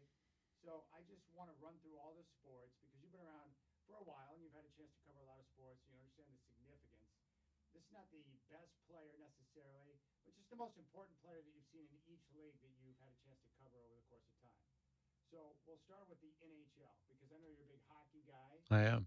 I have my ideas on who it might be, but who do you think is the most important hockey player you've seen in your lifetime? This is the only one I don't have to think very long on. Wayne Gretzky, by far. I've never seen anything like it. I was fortunate enough to see him play quite a bit. And Chad, he was just so much better than everybody he played against. It was amazing. He's still, to me, he's far and away the best hockey player I've ever seen. And I've seen these guys from the modern era, Sidney Crosby and Ovechkin and these guys. Sorry, Wayne was just on another planet. He's incredible. And he was great at making his teammates around him better. Oh, yeah, for sure. And not only that, but he grew the game so much in the U.S. He had a big hand in making it a popular American game. Where you have a guy that plays NHL hockey where kids say, I want to go up and be like him. Yeah, yeah. And there's still pockets around this country now that are churning out NHL players. I mean, they're coming out of Dallas, Texas now. They're coming out of Phoenix now. Good players coming out of there. Guys on our national teams are coming out of those places because of Wayne Gretzky. That's a big compliment. Yeah. That's the impact he had. Yeah. I love his nickname, too. The great one. Yeah, real simple. He's the great one. Just one. There's a great one. But there really isn't a close second to Gretzky, right? No, I don't think so. He's in a class of his own. Yeah, and there are guys there. Some of his records will get broken, but there's a whole bunch of them that won't. I can tell you that. What about baseball? Long, Guys, storied tradition. yeah, that one is so tough because and I think back and I try to not just pick modern players. There were two guys actually, Chad, I saw that you couldn't take your eyes off. Hank Aaron and Willie Mays. And people today really don't know what they were all about, but just tremendous defensive players who were great offensive players. Willie was incredible. And I saw him more because he played for the Giants, and we would go down every summer and watch the Giants play. From the time I was 15 years old, me and buddies would climb into a car and go down there and watch. And he was incredible, just incredible. And Roberto Clemente, I saw him more infrequently. Oh, man. Magnetic. He was magnetic. Ted Williams, best hitter I ever saw, though. Tremendous hitter. Is he the best hitter of all time? Oh, he's right there. I mean, just everything he did at the plate was unique. Is anyone going to bat 400 again? I hate to say no because never's a long time, but it's going to be really, really difficult now. All right. What about the NFL? You've covered the league for a long time. You've been to a number of Super Bowls. You've seen a lot of the great players over the course of Yeah. time. Well, I would have said Jimmy Brown, but now with quarterbacks taking over the game, and they didn't have that much meaning in the old days, Chad. They really didn't. I would have always said Jimmy Brown, but now you have to say Brady. 7 championships. Yeah, I mean, and just the control he had in games. I mean, he ran the game. He's the the game GOAT. belonged to him. Did. Yeah. And he did it in a variety of different ways. He could drop back and throw it every down. If the game plan called for running the football and being physical, he could do that. Yeah.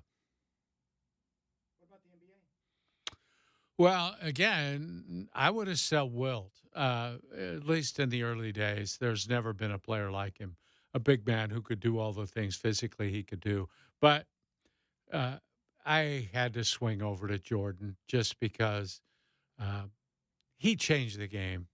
He became so athletic and could beat you in a lot of ways. And he also made his teammates better. Yeah, but just a great player. He probably doesn't get enough credit for making his Right. teammates better the way he Right. Yeah, they couldn't have won if he took it all on his shoulders. Wouldn't have happened. He also really took the game to a global level with his star power. And look at the pathways he created for athletes to make money outside of the game. For sure. He was big in that regard. I would also say this too, Chad. He's testimony too to what having a good coach does for you, because Phil Jackson did create ways for him to score that Doug Collins never even thought of. And the triangle, of course, was wonderful for him. And the way Phil brought him along, anointing him the leader and giving him freedom to do what he needed to do. All of those. And actually having him score fewer points. He was scoring like crazy. If Doug Collins would have coached him for life, he might have averaged 45, 50 points a game at some point. But that just wouldn't happen under Phil. All right, when we come back, we'll focus in on the NFL draft, and we'll discuss some mishaps with the Washington Commanders. You got the RipCityDrive, Dwight and Chad.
All right, what's going on, my friends? 5 o'clock, NBA play-in tournament. 2 games tonight to determine the 8 seeds in both conferences. In the East, right now, Miami on top of Chicago, 42-31 with 4 minutes to play in the first half. The winner of this game will go on to meet the Boston Celtics in round 1 of the NBA playoffs. Coming up at 6:30 on TNT, the Sacramento Kings are in New Orleans to take on the Pelicans, and right now the Pels are favored by 1.5. No Zion in that game. The Thunder in the West, Boston in the East are your number 1 seeds. The playoffs will kick off tomorrow morning. The Magic and Cavaliers from Cleveland. That game will tip off at 10. It's going to be on ESPN. No Zach Wilson at the Jets' voluntary workouts. I'm sure they're really concerned about that. The draft is coming up on Thursday. More of the Rip City Drive with Dwight and Chad coming at you right now. Brian Noel, Fox Sports Radio, coming up at 5:20.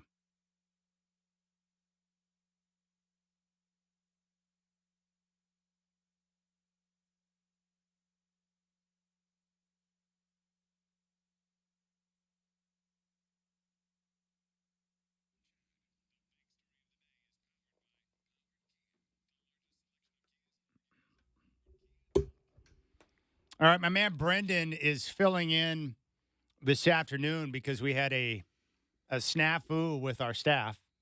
Nothing else Is that what it was? is new around here. We had a snafu. Yeah. So, Brendan, do you feel as out of place as I do when I come in the morning? Like, how are you right now? It's got to be weird to be in here at a time that you're never in here actually doing work. What does it feel like right now? Oddly enough, don't tell Justin, folks. I kind of like this. Yeah. Kind of like this. You know, Yeah. I'm a lot more, you noticed it, I'm a lot more awake, which is just good. I'm naturally more of an afternoon person than a morning person. But yeah, no, it's been fun. I'm happy it's a Friday. It's sunny, you know. Nothing killing my vibe today, Chad. It's kind of nice to work with a couple of intelligent people, too. Huh? We know Justin's not listening, so we're good. What do you think? Is there a such thing as a morning person? I Justin hear it Myers all- is Don't you one. hear it all the time? Oh, I'm a morning person. Yeah, I don't believe it. Oh, not me. I'll tell you that. In my years, fellas, not like I've done a ton of morning radio outside of this. I've never seen someone as chipper as Justin Myers. He is a morning person. He is. He Yeah, is, hands down. He is. You're right. I don't see I it stand ever. corrected. I don't see Gosh. it ever, but he is, man. When I'm at He's a home, weirdo, man. like today, I mean, bathrobe's on for 3 or 4 hours. I mean, I'm not even getting dressed. You wear a robe? Yeah, I do, Huh. because I gotta wear something. I'm up, but I don't want to get dressed until I take a shower, and I'm not ready for the shower yet. Okay. I don't know what it is, but I can't wear a robe without feeling like a creeper. It just makes me feel weird to wear a robe. Well, I what do you feel wear? that, Chad. During the wintertime, I've got a couple of pairs of worn-in sweats that are very comfortable. I sleep Oh. in those, and I wheel around the house. And, Puppy Shots doesn't care what I'm wearing. He just loves me. During the summertime when it's warmer, though, I found some really nice, shorts that I wear. I sleep in. I don't know what material it is, but they're really soft. I don't know. It's weird, but I get cold real easy, right? That's the thing with me. I'm cold. I gotta have something around me. you know? So I guess it doesn't matter. I guess robes are okay. Well, thank you. I Yeah. appreciate the validation. It's just weird. There's certain things where I'm like, yeah, I don't wear a robe, but there's nothing wrong with a robe. Well, thanks. I'm glad to hear that. I was worried for Do a you second. sleep in pajamas or do you go like No. just underwear? Underwear, And that's it? No shirt or anything like that? undershorts, and that's about it. Okay. Yeah. Yeah, I used to do just underwear. I could never go like stealth. I can't go naked because I just don't like the sheets rubbing up on me and stuff. It's too weird. But I used to go just underwear. But now that I'm older and I get cold too easy, I can't do it anymore. So I You're have to not wear like wearing clothes. You wearing pajamas No, I wear like sweatpants and a t-shirt. to bed? Sweatpants? Yeah. Oh, I. And then during summertime, I've got like those really nice shorts I was talking about. But yeah, I wear sweatpants and shirt because I get cold too easy. But I used to go just, uns and just roll like that. But now I get too cold, so I don't do it that way. I used to have a really cool pair of shorts when I lived on the houseboat. I'd put those on every night, and then I could get up and wear them in the morning. And I usually use the T-shirt too, or I'd have it right next to the bed so that I could put it on if I was cold or whatever. Yeah. But it was good on the houseboat because you get visitors every once in a while. People drive up in their boat or whatever, and all of a sudden there's people there. Very interesting. Yeah. All right, I want to play this clip from you. This is from Sean Payton. This goes back to the conversation we are having yesterday. Sean talking about, taking a quarterback in the first round. Do I take a quarterback in the first round? It looks like we need a quarterback. We don't have a quarterback. What do you do? How do you handle that? Especially when you got like 6 potential guys who could go in the first round. You'd say, man, it sure looks like we have to draft a quarterback, and yet it's got to be the right fit, the right one. And if we had the tip sheets as to who everyone else was taking, it'd be easier to answer that question. And so that's the puzzle here. There you go. So in other words, if I'm hearing him correctly, it's like, yeah, we are looking at quarterbacks, and it would look like we need a quarterback since we don't have one, but it has to be the right guy and the right fit. So in other words, to answer our question that we're having about what you do and how you handle the quarterback spot, if you have a guy you like, you do whatever you can to acquire him, but you don't just draft a quarterback because you need a quarterback. It's got to be the right guy, the right fit. And I guess to answer the question that I was asking you yesterday, if you have the right guy and the right fit, then no price is too high for that guy. You do whatever you can to acquire him because you're acquiring him because you believe he can be the one to, carry the franchise. Yeah, and Sean left all his options open moving forward there with what he said. I mean, he's not against taking a quarterback. It's just got to be the right one. And if it's the right one, it sounds like he's willing to do whatever is necessary to get to him. So do you think that right one is up there and he's talking with people about trying to get up there? I think it's J.J. McCarthy. That's who I think he's trying to get up there to get him? Yeah, I do. And I think the team that everyone's looking to move with is Arizona sitting at 4. Mm-hmm. They've got a quarterback. They're not looking for a quarterback. They can move back and still be able to acquire the players that they want and pick up some draft capital in the process. And their GM has already let it be known that we're open for business. So they're listening to potential offers. The question is, what do they value? We mentioned the Giants as a dark horse. They could look to move up. They're only a couple of spots behind Arizona at 6. So that would give Arizona a chance to pick up another draft pick and only move back 2 slots so you can still access a top receiver or something like that. Exactly. That would be good for them. Is they're not giving up a lot. I mean, they're getting a lot back probably. Exactly. But you could also look at it like this. We're not really sure that Kyler Murray's the long-term answer at quarterback. If we make a move with Denver, they're not going to give us a lot of draft capital today, but they'll set us up with 2 or 3 future first-round picks that we're going to have down the line. Yeah. And you know how GMs, they're always looking out to the future, right? So when you can make a move and you may not get an immediate return on the trade, but you know that the next draft and a couple of years after that, you've got more picks coming. A lot of teams like that setup. Yeah, that could also be a deal that you can't make until the draft has already begun because he might be the only one of the 4 you want. So you better not make that deal then until you see what the first 3 picks are. Exactly, because the Broncos, if they're going to move up, and I'm sure there are other teams like this, right? If you're Minnesota, you'll move up as long as you know for sure that the guy you want will be available at 4. Yeah, and you're probably not interested in the other guys, right? Exactly. But when you hear New England considering options, or maybe Washington is uncertain on which guy they're going to take, although I think those teams are probably certain on who they're going to take, but you're hearing all this nonsense talk, right? Well, who are they going to take? Well, what if they take our guy? Well, then that can throw a wrench in your process because a lot of teams, Sean Payton, for example, may have J.J. McCarthy at the top of the list. What if he goes at 3 and then all of a sudden you're left with Drake May? He may not look at Drake May the same. Oh, yeah, probably does. Yeah. But what you said, this was like last week maybe, we were talking about what Jim Harbaugh said about what a great workout J.J. McCarthy had. And after that, McCarthy seemed to move up higher in most mock drafts.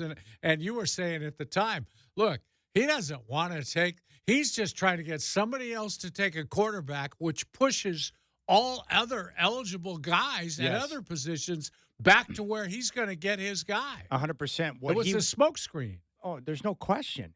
What he wants is quarterbacks to go 1, 2, 3, 4. Yeah. And then they're sitting there in the prime spot to grab Marvin Harrison Jr. That's all he cares about. Does he like J.J. McCarthy? Yes. Does he respect him? Yes. Does he think he's a good quarterback? Yeah, probably. And he's doing him a solid by praising him. Yes, of course. But there's always ulterior motives when it comes to GMs or coaches this time of year. They care about one thing, getting the player they want. and they'll do whatever it takes to happen. If they have to lie, if they have to fudge on something a little bit, they'll do whatever it takes. Put out a smoke screen. What did he say? That he had the best pro day that he's ever seen? Ever seen. Yeah. Greatest pro day ever. He talked about him like he was Elway, Montana, and Brady all wrapped into one. Yeah. Well, how can we turn that guy down? We got to move up and get him. He's incredible. He's like selling you a car. It's unbelievable. And I've heard coaches do that before, where they'll talk about a player like, is that really what's going on there? Yeah. All right, I want to get your take on this.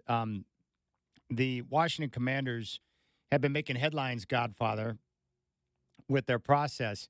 Usually, interested teams hold visits with each individual quarterback prospect. Yeah. Washington held one big visit with 4 potential picks: Jaden Daniels, Drake May, J.J. McCarthy, and Michael Penix Jr.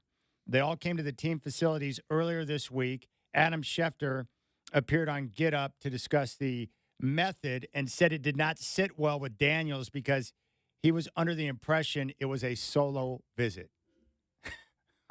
Well, Oops. yeah, I can see him thinking that and being a little put off. It's like, wait a second. I thought I was your guy.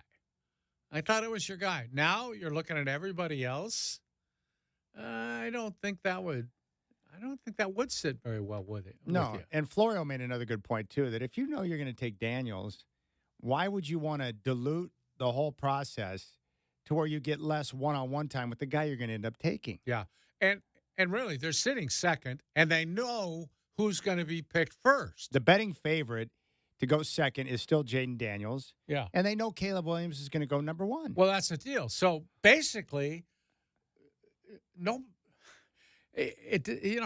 there's no real reason for them to try to keep it a big city. They could go out and name him now and dare Chicago not to take Caleb Williams. They can do whatever they want now because they're going to get that pick, number 2. Yeah. Nobody can mess with that. They got that. But to bring Michael Penix into the mix, too, that's fine. You want to meet with him, but you're not taking Penix at 2. Well, I'm thinking maybe it means they're going to take Bo Nix because they brought everybody in but him. Yeah. Yeah, and I'm not being real, but, you got to look for secret messages here. Yeah. I don't understand.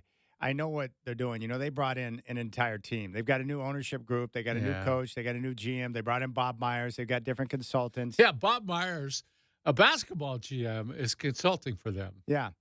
And it makes sense to me to a degree because you know this about Bob Myers. He's known as a great relationship builder. Mm-hmm. He's got an incredible sense when it comes to people. He's a unique individual. But, yeah, I don't understand the process there. What you don't want to do, if you know you're going to take Daniels, you want to make sure he's a happy camper. Yeah. Don't do anything to – you don't want his agent coming out saying, yeah, that was dumb. We're less than a week before the draft. I think sometimes they get too cute with trying to figure out what to do, right? Kind of like Mike McDonald with, hey, we're just going to take down all the memories from the past. We don't care about Largent, the fact the Hawks went to back-to-back Super Bowls, or anything Pete Carroll did either. I think they took Paul Allen's picture down. I read that somewhere. Yeah. That's a problem. Yeah. Is Jody's up? Out with the old, in with the new. I don't know if Jody's is still up or not. Well, I'll tell you what. If I'm going to be a head coach of a football team, the last picture I'm taking down is anything of the owner. I was going to say. They got my back. That's the one guy who could tell you, stifle yourself. Dude, I'd be brown nosing, man. I'd have a picture of all of them right on my desk. The whole family. Family right on my desk. I love all of them. You got any pictures of the Rock and Roll Hall of Fame? I'll put those up, too. All right, How about a few Blazer team pictures? Put those up. Give them to me. Yeah. When we come back, Brian O, Fox Sports Radio, we'll get his take on the quarterbacks. How many are going to go in the first round? We'll ask him what he thinks about Washington bringing in 4 dudes to talk to him at the same time. Brian O, Fox Sports Radio is up next.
Like usual, our next guest has been flying around the country.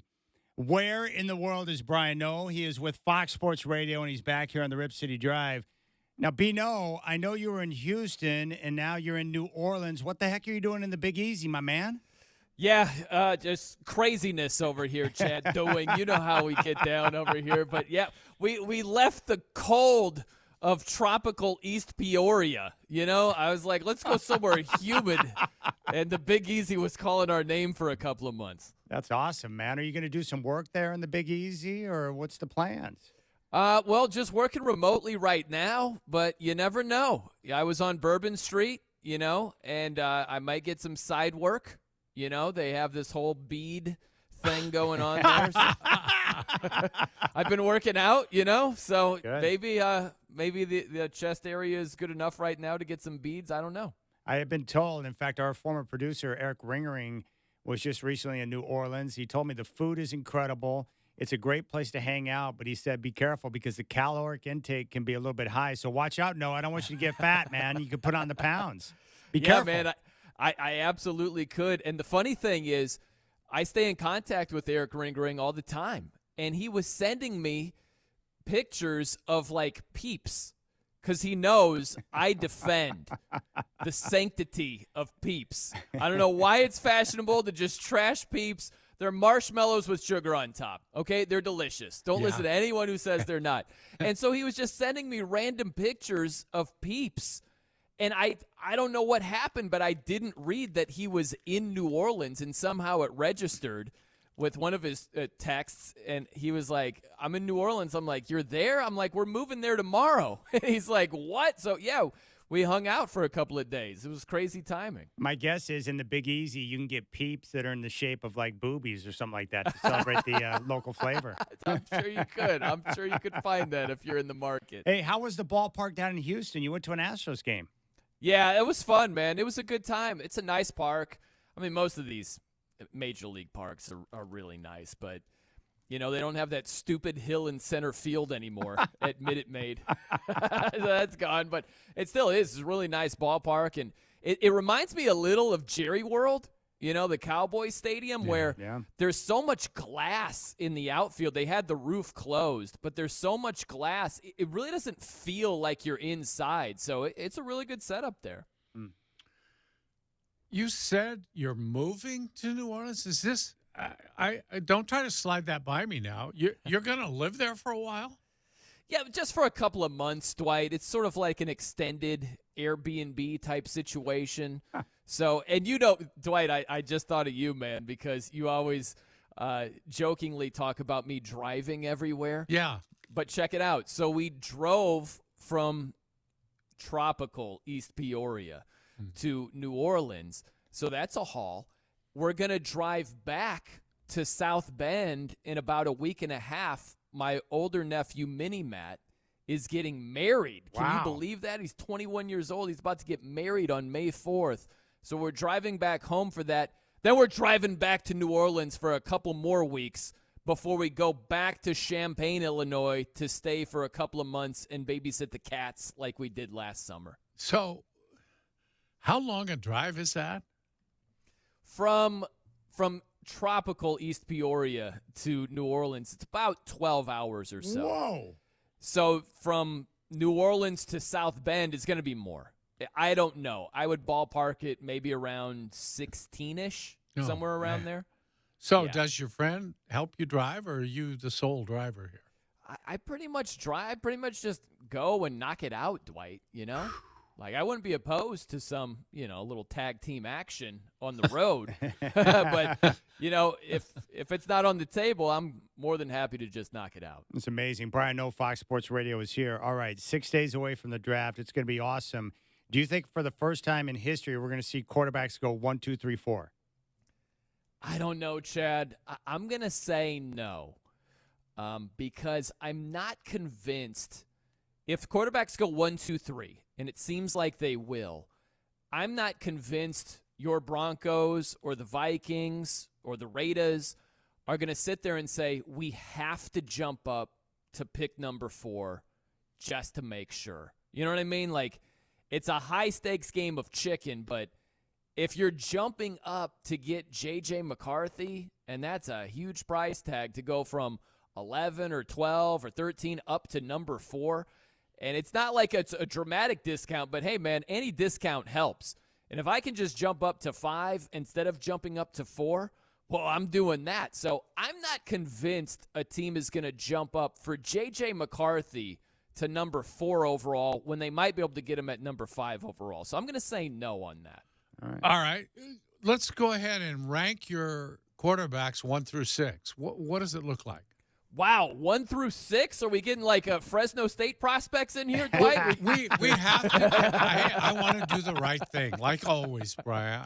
I'm looking to do the right thing. Yeah, I've been knee deep in UTEP quarterback film, Dwight. So I'm glad that you rolled this my way here. So I would put Caleb Williams number 1.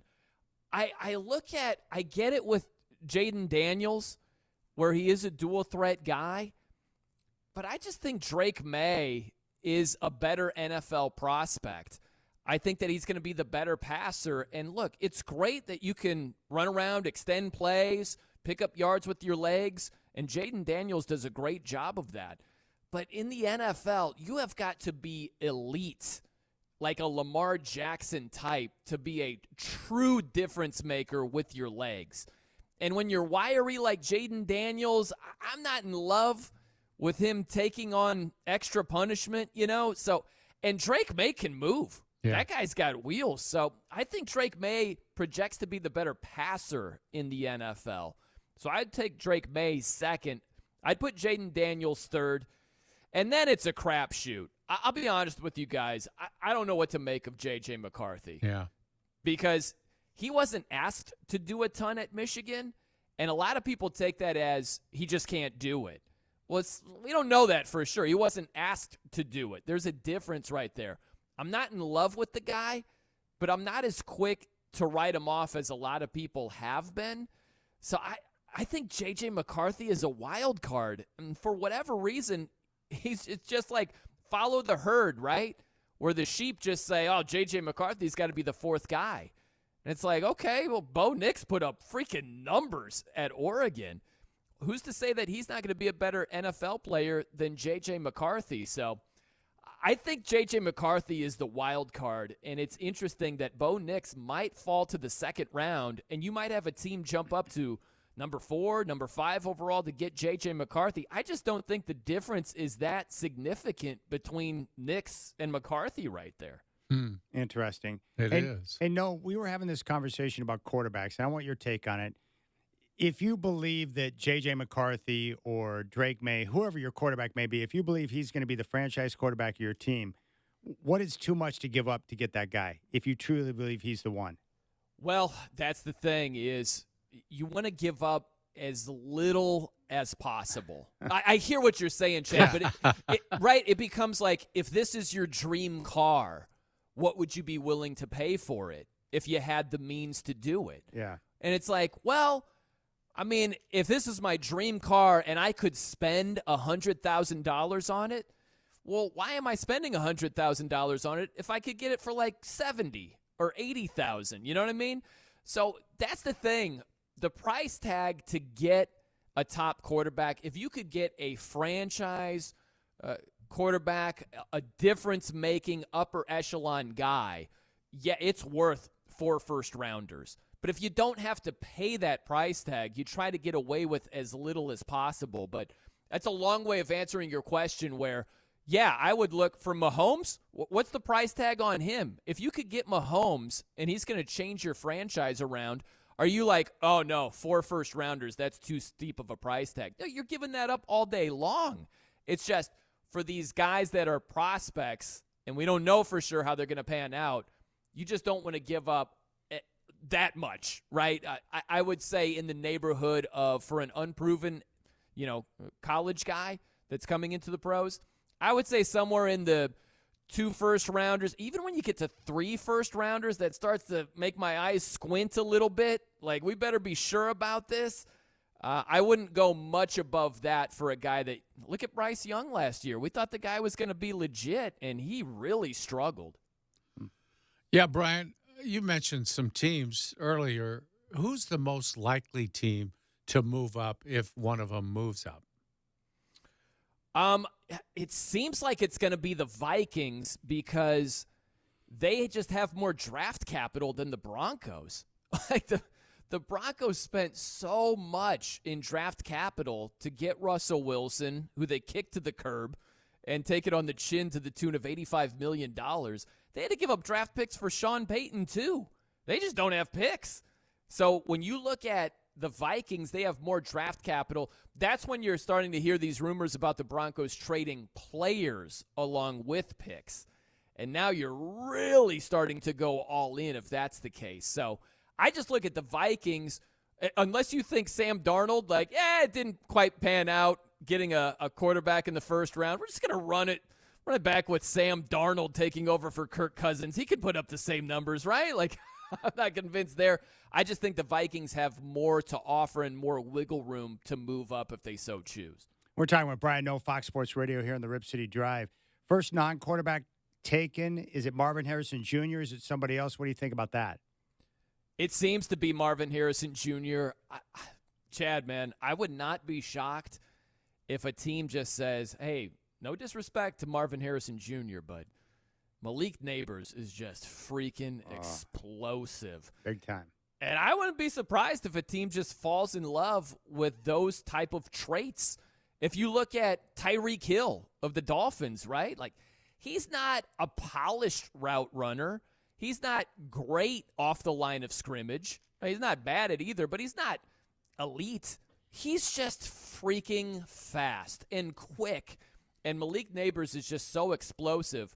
I could see a team falling in love with him and just saying, yeah, we're going with him. I'd have to see it to believe it, but I'm just telling you, I wouldn't be stunned. If you're asking me to bet on it, I would bet on Marvin Harrison Jr. being the first non-quarterback off the board, but I would not be stunned if it's Malik Neighbors. Okay, I wanted to ask you now, let me go to basketball quickly. Do the Lakers have a shot at getting the Nuggets? No.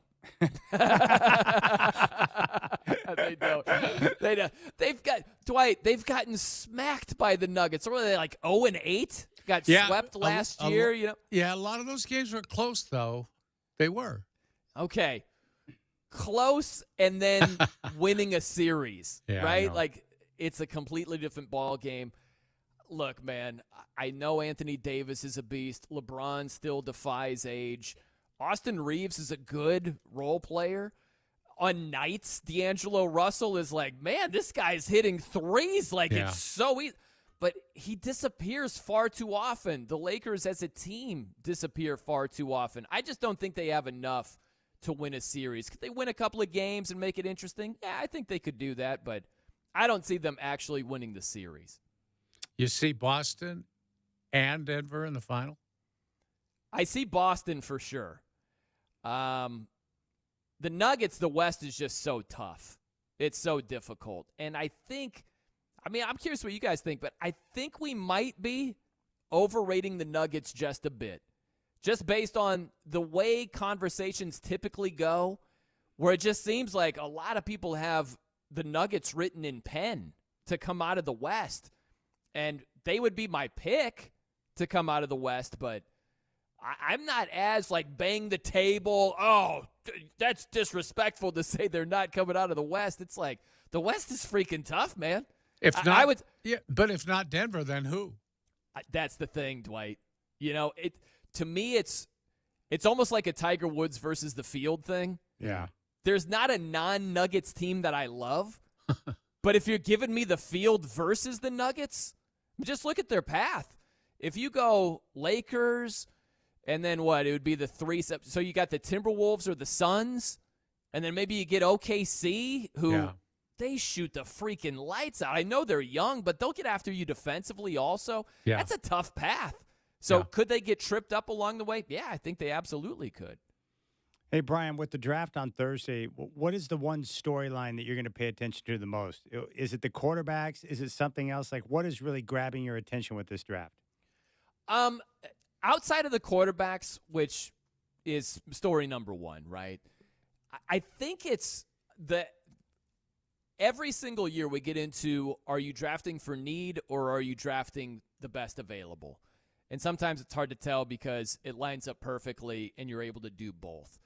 But some of these teams that just have glaring needs, just glaring holes on the roster. Maybe you need a right guard like freaking crazy. Maybe you need a right tackle, and it's like, who's protecting Tua Tagovailoa exactly? You know what I mean? And they're like, yeah, but this inside linebacker was the best on our draft board. We just went with him. So I'm always interested to see who goes the need route, who goes best available, because it seems like it's universal. When you hear these conversations this time of year, you'll hear team after team after team. Oh, you can really get into some problems if you're drafting for need. That's why you use free agency to address those things. You can really get in trouble. It's like, yeah, it works the other way too, though, man. You can really get in trouble if you draft best available and you're wrong and you didn't address a key need. Let's say you're close to a championship and you don't address that need. That always fascinates me, especially at the top of the draft. Well, Brian, we appreciate your time. Have fun in New Orleans. Next time you come on, we can discuss your hate of mustard because that was That's a random tweet I couldn't believe. Dwight pointed it out to me. I was like, wait, what? So next time you come on, be prepared to tell us what you put on your hot dogs for crying out loud. By the way, where do you guys come out? Are you one with mustard over there? Yeah. Well, of course. What do you put on a hot dog but mustard? I put Tell me. ketchup on my hot dog. Man. I knew it. That's now a loser thing. that is a Portland comment right there, man. Dwight. No, I that's a knew loser it. deal. I Nobody knew puts it. ketchup on a hot dog. My goodness, this is you're coming out with the flame flowing, scorching hot takes, Brian. I Yeah. appreciate that. Yeah. All right, dude, have fun in New Orleans. Have fun going back to a tropical Peoria too. By the way, you're the man. Absolutely, man. Well, hey, always good hanging with you guys. Enjoy the draft and the weekend, man. You're the man, I'll catch buddy. you soon. You're the man. Yes. Thanks a lot. Bino. Brian, no, Fox Sports Radio will come back and put a nice little bow on this program.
All right, once again, we have decided to discuss food, and now I'm hungry. So It works that way. But it's dinner time, Chad.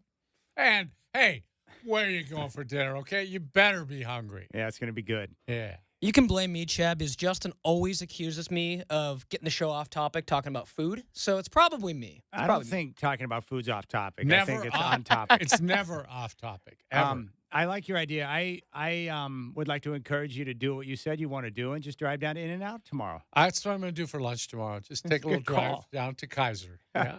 Yeah, my dad called to inform me that they had to go down to Salem today. He's like, we're going to go to In-N-Out. And I'm like, that's a good idea. Good plan. It's a good plan. And I can't believe, you making me laugh, because they're going to open that one up in Ridgefield just about 5 or 6 minutes from where I live. And you're like, well, you'll be in line already. Yeah. 5 or 6 minutes. In fact, the line will run past your house. Yeah. It's unbelievable. And Brendan, you made a good point, too, about their CEO. It's a good thing that they're stuck in their ways. Oh, totally. Yeah. I mean, it's family-owned company. They're like, we have no plans to expand outside of our little I-5 footprint up to Washington. And they're like, we're never going to be a public company. We're never going to serve shareholders. I mean, that's how you keep quality, man. Don't they have a female CEO? They do. Yeah. The daughter, I think. Yes. Yeah. She's one of the richest women in the United States. And it makes, I mean, do you see those lines, Dwight? I know. It's crazy. Yeah. And supposedly they won't go unless they can buy the property. I always heard that, yes, too. I heard that as well. Sonic is the same way. I think they like to own their property, too. Sonic is not bad. Yeah. That's what you should do tomorrow is go to In-N-Out and then get a Route 44 Diet Coke. That'd be my drink, because there are a few in Salem. But I'll do that sometimes. Like if I want something from one place and something from another place, I'll double up. I've done that before. Yeah. It's pretty good. Yes. But you're right. When I go down there, like when I drive to Kaiser, I've never gone through the drive-through. I always go in. Yeah, it's faster. Much faster. And I don't like eating in my car. I don't have the nicest car, but I just don't like eating in it. I don't either. You're the same way? Yeah. I hate eating in my car. I just never liked it. There's a variety of issues that come from that. Number one, I don't like to make a mess in my car. Right. I have people comment all the time, like, your car, it's like clean and new. I'm like, yeah, I keep it clean for a purpose. I don't like, because a lot of people, I can't live with mess. It just drives me crazy.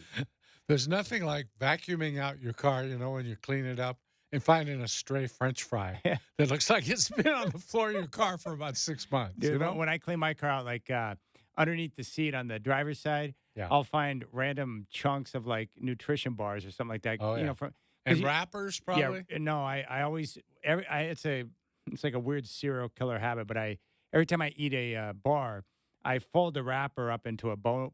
I make a little knot, right? That way it's cleaner looking when I have a mess there, and I just drop them in my empty coffee cup. So it's just like a little tick that I have because I don't want the mess to be in my car. But yeah, some of the random things you find in your seat, like that's where I drop vitamins under there. I found a multivitamin that had been under there last time. It's a pain. The worst thing, though, is when you drop something between your seat and the console. It's like impossible. You can't to get to out it. of there. No, dude, the other day I dropped, what was it I dropped down there? A pen. Yeah, I think it was a pin because I was Always happens. initially in the back of a check.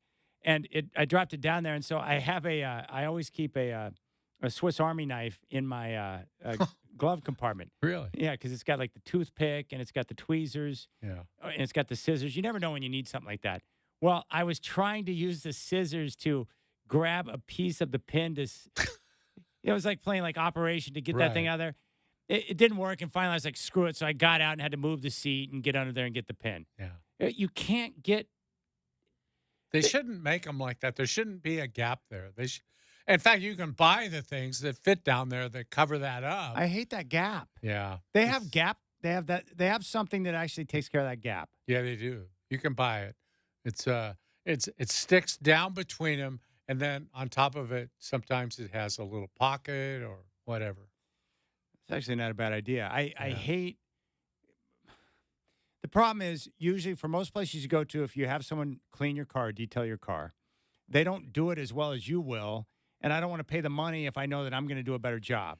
It's difficult to find a good detailer. So what I do is I go through the work, and you got to jam your hand down in it, all the cracks and the Yeah. crevices and stuff. It's just very painful. The guy that details mine does it better than I could. Does he get into the nooks and crannies and everything? It's like spotless, and it smells like a new car. It's great. How much Jake do you drop on that process? A couple hundred. Okay, yeah. Yeah. That's the downside. Yeah. But I only get it done. I get it done like once a year. Okay, once a year. Yeah. Well, that's not bad. Yeah. Because I keep it reasonably clean. If you just don't eat in your car, it's much. The only thing I get on the floor of the car is straw wrappers. Because I get a straw when I go to Sonic. That's what I buy. I don't buy the food there usually, but I'll get a drink and I unwrap the straw and I put it on the side there where my garbage kind of goes. Yeah. There's like a pocket in the door. Yeah. I put it in there, but somehow when you open and close the door, it flies out of there and ends up on the floor. So, Brendan, what is your fast food of choice? You In-N-Out guy?